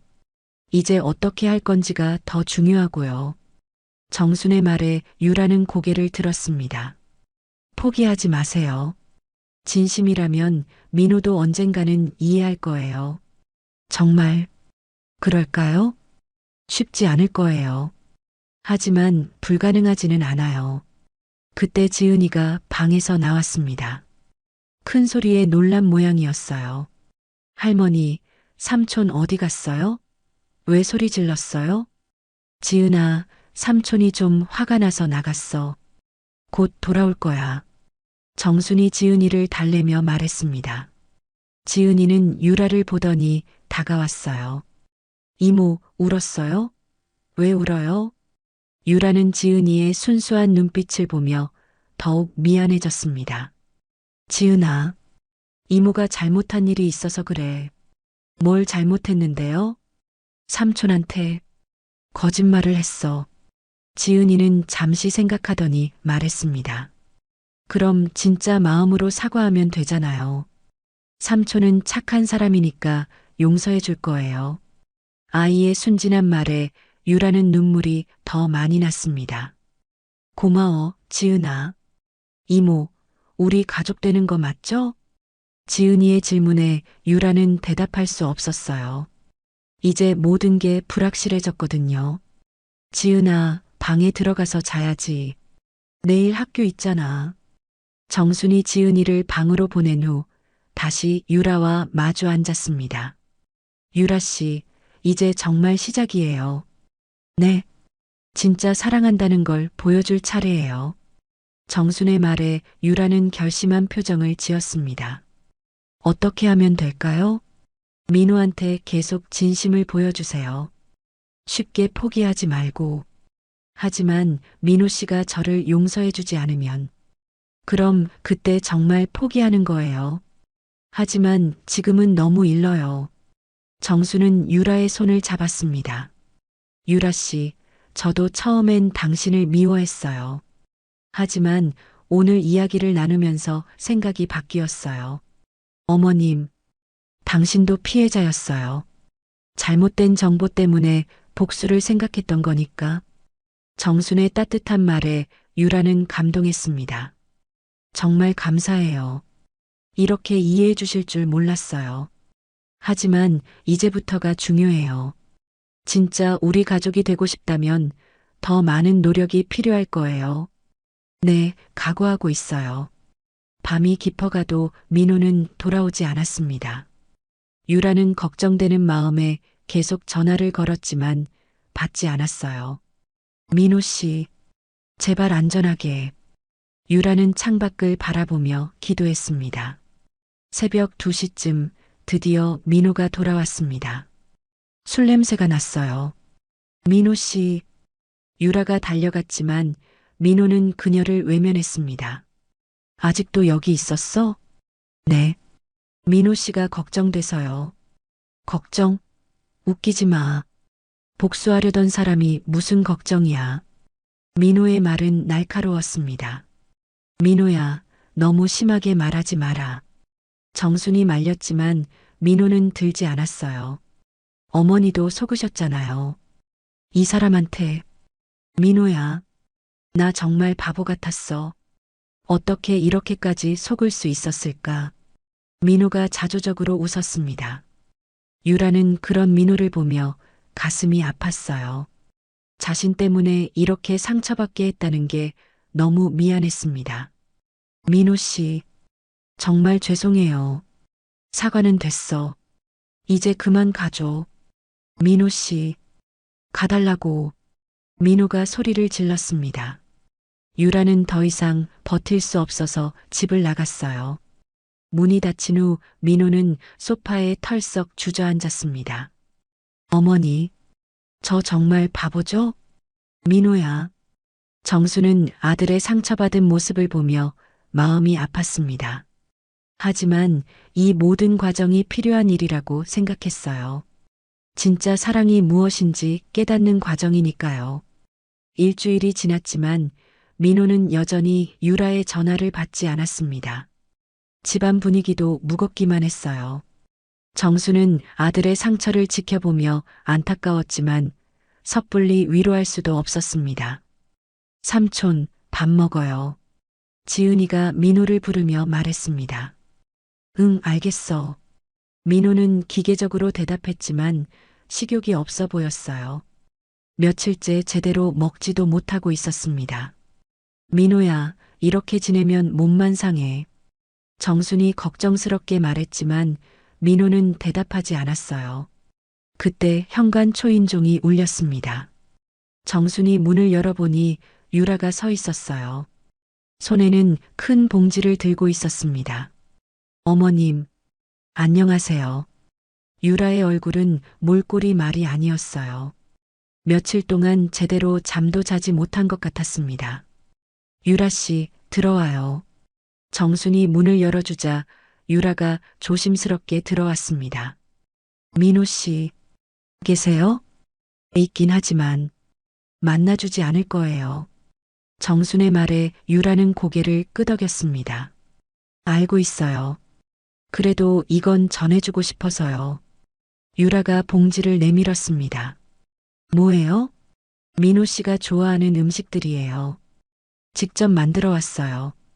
정순이 봉지를 받아보니 정성스럽게 포장된 반찬들이 들어 있었습니다. 매일 가져다 드리고 있어요. 민호 씨가 잘 드시고 있는지 몰라도 유라의 목소리는 애절했습니다. 유라 씨, 어머님 제가 정말 어떻게 해야 할까요? 유라가 눈물을 흘리며 물었습니다. 계속 이렇게 하세요. 진심은 언젠가 통할 거예요. 정순이 위로하려 할 때 민호가 거실로 나왔습니다. 누가 와? 아, 민호는 유라를 보자 표정이 굳어졌습니다. 민호 씨, 유라가 일어서려 했지만 민호는 돌아서려 했어요. 민호 씨, 잠깐만요. 유라가 급하게 불렀습니다. 할 말 없어. 있어요. 꼭 해야 할 말이 있어요. 유라의 절박한 목소리에 민호가 멈춰 섰습니다. 뭐? 저 정말 사랑해요. 순간 거실이 조용해졌습니다. 지금까지 한 번도 진심으로 사랑해 본 적이 없었어요. 하지만 민호 씨는 달랐어요. 유라의 고백은 진심이 담겨 있었습니다. 처음엔 정말 복수만 생각했어요. 하지만 민호 씨의 따뜻함을 느끼면서 진짜 사랑이 뭔지 알게 됐어요. 그런 말 하지 마. 이제 와서 무슨 소용이야. 민호는 차갑게 말했지만 목소리에는 흔들림이 있었어요. 소용있어요. 저 정말 바뀌었어요. 유라가 간절하게 말했습니다. 바뀌었다고? 어떻게 믿어? 증명해 보일게요. 어떻게든 증명해 보일게요. 유라의 결연한 모습에 민호는 잠시 동요했습니다. 민호야. 정순이 조용히 불렀습니다. 유라 씨 말 한번 들어봐도 되지 않겠니? 어머니까지. 이 아이도 피해자였어. 잘못된 정보 때문에 복수를 생각했던 거니까. 정순의 말에 민호는 복잡한 표정을 지었습니다. 그렇다고 해서 거짓말한 게 용서되는 건 아니잖아요. 맞아요. 용서받을 수 없는 일이에요. 유라가 고개를 숙이며 말했습니다. 하지만 민호 씨, 저 정말 후회하고 있어요. 그리고 정말 사랑하게 됐어요. 사랑. 민호가 중얼거렸습니다. 네, 사랑해요. 처음엔 몰랐지만 지금은 확실해요. 유라의 눈에서 눈물이 흘러내렸습니다. 민호 씨 없이는 살 수 없어요. 정말이에요. 그때 지은이가 방에서 나왔습니다. 이모 왔구나. 지은이가 유라에게 달려갔습니다. 지은아, 이모 왜 안 와? 많이 기다렸어. 지은이의 순수한 말에 유라는 더욱 눈물이 났습니다.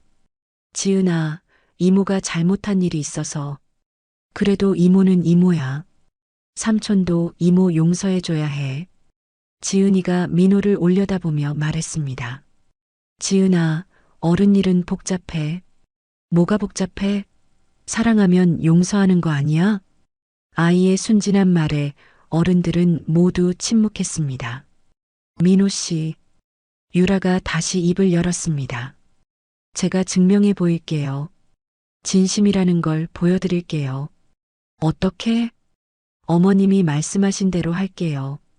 우리 가족을 진심으로 사랑하겠어요. 유라가 정순을 바라보며 말했습니다. 특히 지은이한테 잘해달라고 하셨죠?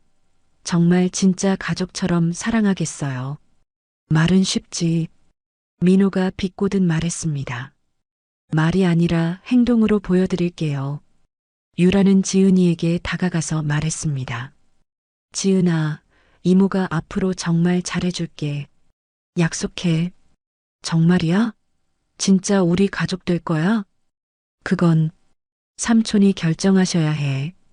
유라가 민호를 바라봤습니다. 민호는 한참 동안 고민하는 표정이었습니다. 그러다가 깊은 한숨을 쉬며 말했어요. 시간이 필요해. 네, 기다릴게요. 얼마나 걸리든 기다릴게요. 유라의 대답에 민호는 고개를 끄덕였습니다. 하지만 조건이 있어. 뭐든지 말씀하세요. 진짜 바뀌었다는 걸 보여줘야 해. 말이 아니라 행동으로. 네, 꼭 그럴게요. 그때 정순이 입을 열었습니다.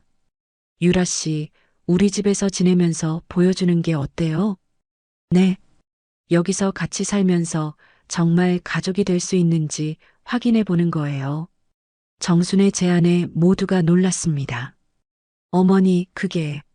민호가 말하려 했지만 정순이 손을 들어 막았어요. 한 달만 해봐요. 한 달 동안 같이 살면서 서로를 더 알아가는 거예요.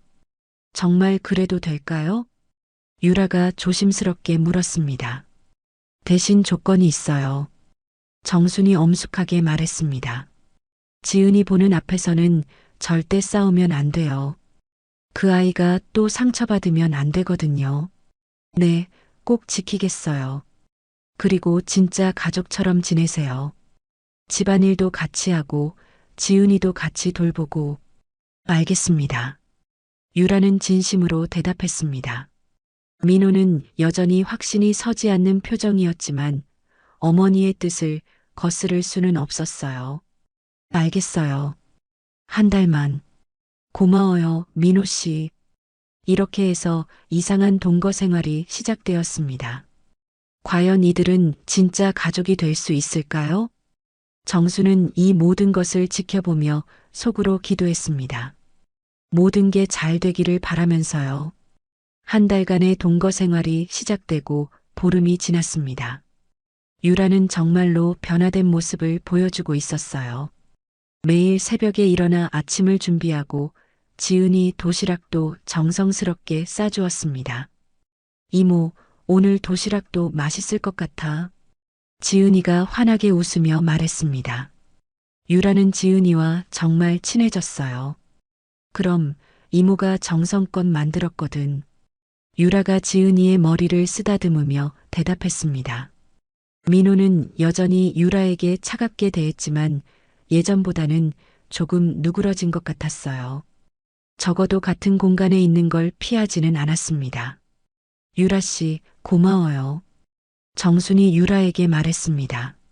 설거지를 도와주고 있는 유라의 모습이 기특했어요. 아니에요, 어머님. 당연한 일인걸요. 정말 많이 변했어요.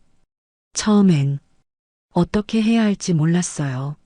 하지만 이제 진짜 가족이 된 기분이에요. 유라의 말은 진심이었습니다. 복수를 위해 시작했던 관계였지만 이제는 정말 이 가족을 사랑하게 됐어요. 그런데 그날 저녁 예상치 못한 일이 벌어졌습니다. 민호야, 결혼식 언제 할 거니? 민호의 회사 상사가 집에 놀러와서 물었습니다. 결혼식은 아직 정확한 날짜를 정하지 못했습니다. 민호가 애매하게 답했을 때 유라가 나서서 말했어요. 곧 정할 예정이에요. 빨리 하고 싶어서요. 유라의 말에 민호는 놀란 표정을 지었습니다. 그래, 그럼 언제쯤? 다음 달 중에 생각하고 있어요. 유라가 확신에 찬 목소리로 대답했습니다. 하지만 민호는 당황스러웠어요. 상사가 돌아간 후 민호는 유라를 불렀습니다. 유라야, 방금 뭔 소리야? 결혼 이야기요? 우리 아직 그런 이야기 안 했잖아. 하지만 저희 사이에 문제가 해결됐잖아요. 유라는 이 한 달 동안 자신이 보여준 변화로 충분히 용서받았다고 생각했어요. 해결됐다고? 누가 그런 소리 했어? 민호의 목소리가 차가워졌습니다. 민호 씨, 저 정말 많이 노력했잖아요. 노력한 건 인정해. 하지만 그게 결혼으로 이어진다는 보장은 없어. 유라의 얼굴이 창백해졌습니다. 그럼 아직도 저를 용서하지 않으신 거예요? 용서와 결혼은 다른 문제야. 민호의 단호한 말에 유라는 충격을 받았어요. 민호 씨, 제가 뭘 더 해야 해요? 모르겠어. 솔직히 아직도 확신이 안 선다는 게 진짜 사랑하는 건지 아니면 죄책감 때문인 건지. 민호의 말에 유라는 할 말을 잃었습니다. 그때 정순이 거실로 나왔어요. 무슨 일이에요? 소리가 들리던데. 어머니, 유라가 갑자기 결혼 이야기를. 민호가 설명하려 할 때 유라가 눈물을 흘리며 말했습니다. 어머님, 저 정말 진심이에요. 민호 씨를 사랑해요. 알아요, 유라 씨. 정순이 유라의 손을 잡았습니다. 하지만 민호 말도 틀리지 않아요. 시간이 더 필요할 수도 있어요. 시간이 더 필요하다고요? 언제까지요? 유라의 목소리에 절망이 섞였습니다. 그건 민호가 결정할 일이에요. 정순의 말에 유라는 민호를 바라봤습니다. 민호 씨, 정확히 언제까지 기다려야 해요? 모르겠어. 언제가 될지. 그럼 평생 기다려야 할 수도 있다는 거예요? 민호는 대답하지 않았어요. 그 침묵이 유라에게는 절망적이었습니다. 알겠어요. 유라가 갑자기 일어섰습니다. 유라 씨, 어디 가요? 정순이 물었지만 유라는 대답하지 않고 방으로 들어갔어요. 1시간 후 유라가 짐을 들고 나왔습니다. 유라야, 어디 가? 민호가 놀라서 물었습니다. 집에 가요. 갑자기 왜? 더 이상 의미가 없는 것 같아서요. 유라의 목소리는 차분했지만 절망적이었어요. 유라 씨, 진정해요. 정순이 말렸지만 유라는 고개를 저었습니다. 어머님, 그동안 정말 감사했어요. 가족이 된 기분을 느낄 수 있어서 행복했어요. 유라 씨, 하지만 이제 그만해야겠어요. 민호 씨가 원하지 않는데 계속 매달릴 수는 없잖아요. 유라가 현관으로 향했을 때 지은이가 방에서 뛰어나왔습니다. 이모, 어디 가요? 지은아, 이모가 집에 좀 가볼게. 언제 와요? 지은이의 순수한 질문에 유라는 대답할 수 없었어요. 이모, 안 올 거예요? 지은이가 눈치채고 울먹이며 물었습니다. 지은아, 싫어요. 이모 가지 마요. 지은이가 유라의 다리를 붙잡았습니다. 지은아, 이모는 꼭 가야 해. 왜요? 왜 가야 해요? 삼촌이 이모를 원하지 않으셔서. 유라의 말에 지은이가 민호를 노려봤습니다. 삼촌이 나빠요. 왜 이모를 보내요?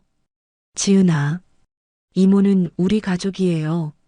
가면 안 돼요. 지은이의 울음소리에 집안이 어수선해졌습니다. 지은아, 그만 울어.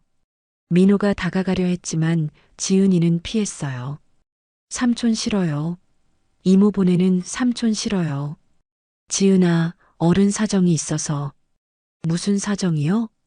이모가 뭘 잘못했어요? 지은이의 질문에 민호는 대답할 수 없었습니다.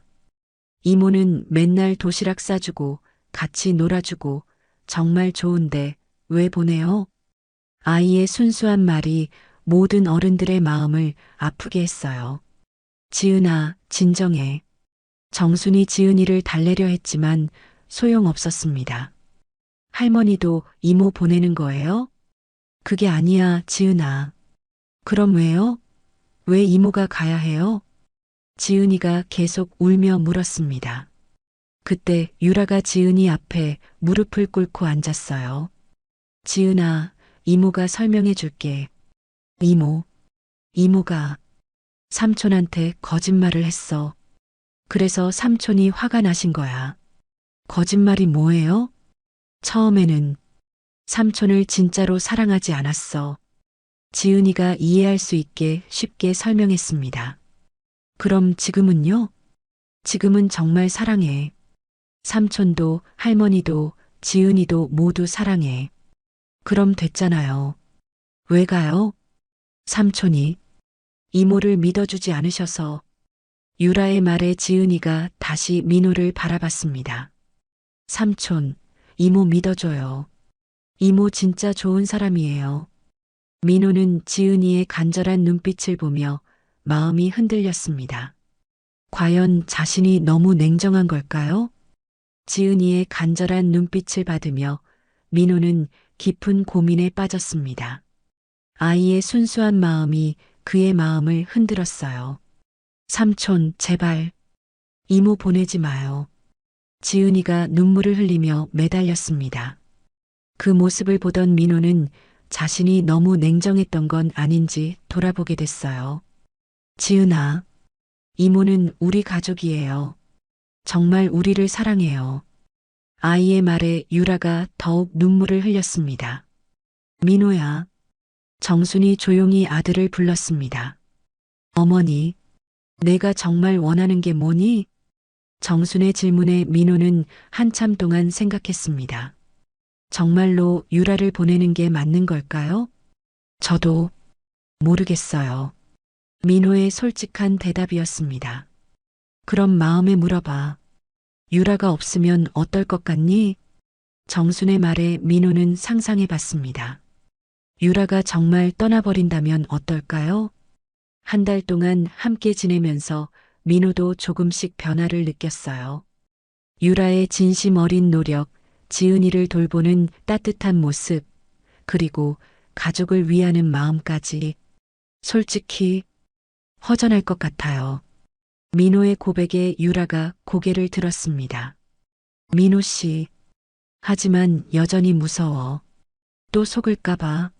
민호의 솔직한 마음이었어요. 민호 씨, 저 다시는 거짓말하지 않을게요. 진심으로 약속드릴게요. 유라가 진심으로 말했습니다. 약속이라는 게 얼마나 쉽게 깨지는지 알잖아. 그럼 어떻게 해야 믿어주세요? 모르겠어. 시간이 지나야 알 수 있을 것 같아. 민호의 말에 유라는 절망적이었습니다. 그때 정순이 입을 열었어요. 민호야, 어머니가 한 가지 제안할게. 네. 결혼식을 해보는 게 어떨까? 모두가 깜짝 놀랐습니다. 어머니, 갑자기 무슨 결혼식을 하되 조건을 두는 거야. 정순의 제안이 구체적으로 나왔습니다. 1년 동안 진짜 부부로 살아봐. 그 기간 동안 서로를 더 알아가는 거야. 1년이요? 그래.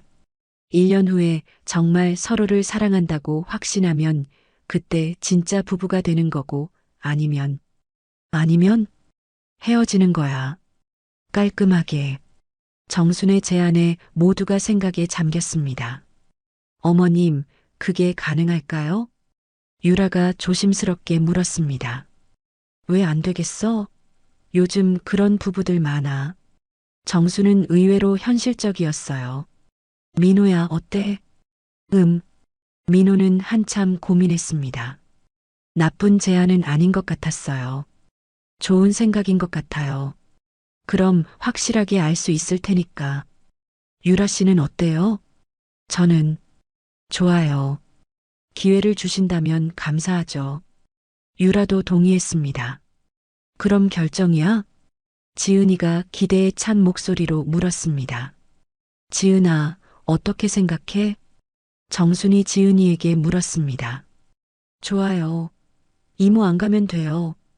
지은이는 단순했습니다. 유라가 떠나지 않는다는 것만으로도 기뻤어요. 그럼 결혼식 준비를 시작할까요? 정순의 말에 모두가 고개를 끄덕였습니다.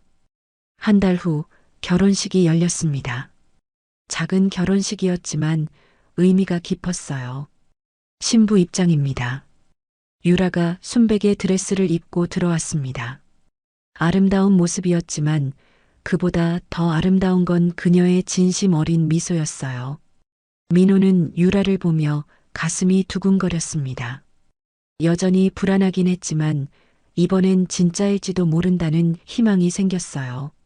정순님, 이 결혼을 축복하십니까? 주례사가 물었을 때 정순이 일어섰습니다. 네, 축복합니다. 하지만 정순이 마이크를 잡고 말했습니다. 유라 씨, 우리 민호를 진심으로 사랑하겠다고 약속하시겠어요? 네, 진심으로 약속드립니다. 그리고 우리 가족, 특히 지은이를 친딸처럼 사랑하시겠어요? 네, 목숨을 걸고 사랑하겠습니다. 유라의 대답에 지은이가 박수를 쳤습니다. 민호야, 너는 어떠니? 저도 유라를 믿어보겠습니다. 1년 동안 진심으로 노력해보겠어요. 민호의 대답에 하객들이 박수를 보냈습니다. 결혼식이 끝나고 피로연이 시작됐습니다. 그런데 그때 예상치 못한 일이 벌어졌어요. 유라가 갑자기 마이크를 잡고 일어섰습니다. 잠깐 모든 분들께 말씀드릴 게 있어요. 하객들이 조용해졌습니다. 사실 저는 처음에 복수를 위해 민호님에게 접근했습니다. 순간 장내가 술렁였습니다. 유라야, 뭐 하는 거야? 민호가 당황했지만 유라는 계속 말했습니다. 제 아버지가 민호님 가족에게 피해를 끼쳤는데 저는 그걸 몰랐어요. 잘못된 정보로 복수를 생각했습니다. 하객들의 웅성거림이 더 커졌습니다. 하지만 진실을 알게 됐고 무엇보다 민호님의 진심을 느끼게 됐어요. 유라의 목소리에 눈물이 섞였습니다. 이제는 정말 사랑합니다. 복수가 아닌 진짜 사랑으로. 유라의 고백에 장내가 조용해졌습니다. 모든 분들께 죄송하다는 말씀을 드리고 앞으로는 진정한 가족이 되겠다고 약속드립니다. 유라가 깊이 고개를 숙였습니다. 잠시 침묵이 흐른 후 누군가 박수를 쳤습니다. 그리고 하나둘씩 박수가 이어졌어요. 용감하네, 그 아가씨. 솔직한 사람이야. 진심이 느껴져. 하객들의 반응은 생각보다 따뜻했습니다. 민호는 유라의 용기에 감동했어요. 이런 자리에서 진실을 밝힌다는 게 쉬운 일이 아니었거든요. 유라 씨. 정순이 유라에게 다가와 손을 잡았습니다. 이제 정말 우리 가족이네요. 정순의 말에 유라가 눈물을 흘렸습니다. 어머님, 진실을 말할 용기를 낸 당신을 진정 인정해요. 그날 밤 민호는 유라에게 말했습니다. 오늘 정말 놀랐어. 미안해요. 갑자기 그런 말을 해서 미안할 게 없어. 오히려 고마워. 민호의 말에 유라가 고개를 들었습니다. 정말? 응. 이제야 정말 믿을 수 있을 것 같아. 민호가 유라의 손을 잡았습니다. 1년이라고 했지만 벌써 확신이 서. 민호 씨, 나도 사랑해, 유라야. 드디어 민호의 진심 어린 고백이 나왔습니다. 1년 후 이들은 정말 행복한 가정을 이루었습니다. 유라는 지은이를 친딸처럼 키웠고 정순도 진짜 딸처럼 아꼈어요. 정순은 창가에 앉아 행복한 가족을 바라보며 혼잣말했습니다. 과거는 흉터로 남았지만 흉터 위에도 꽃은 피는구나. 복수로 시작된 만남이 진정한 사랑으로 결실을 맺은 아름다운 이야기였습니다. 오늘 사연 어떠셨나요? 오늘 사연 들어주셔서 감사합니다. 구독과 좋아요 부탁드리며 다음에 더 좋은 사연으로 찾아뵙겠습니다. 지금까지 찐사연 모음이었습니다.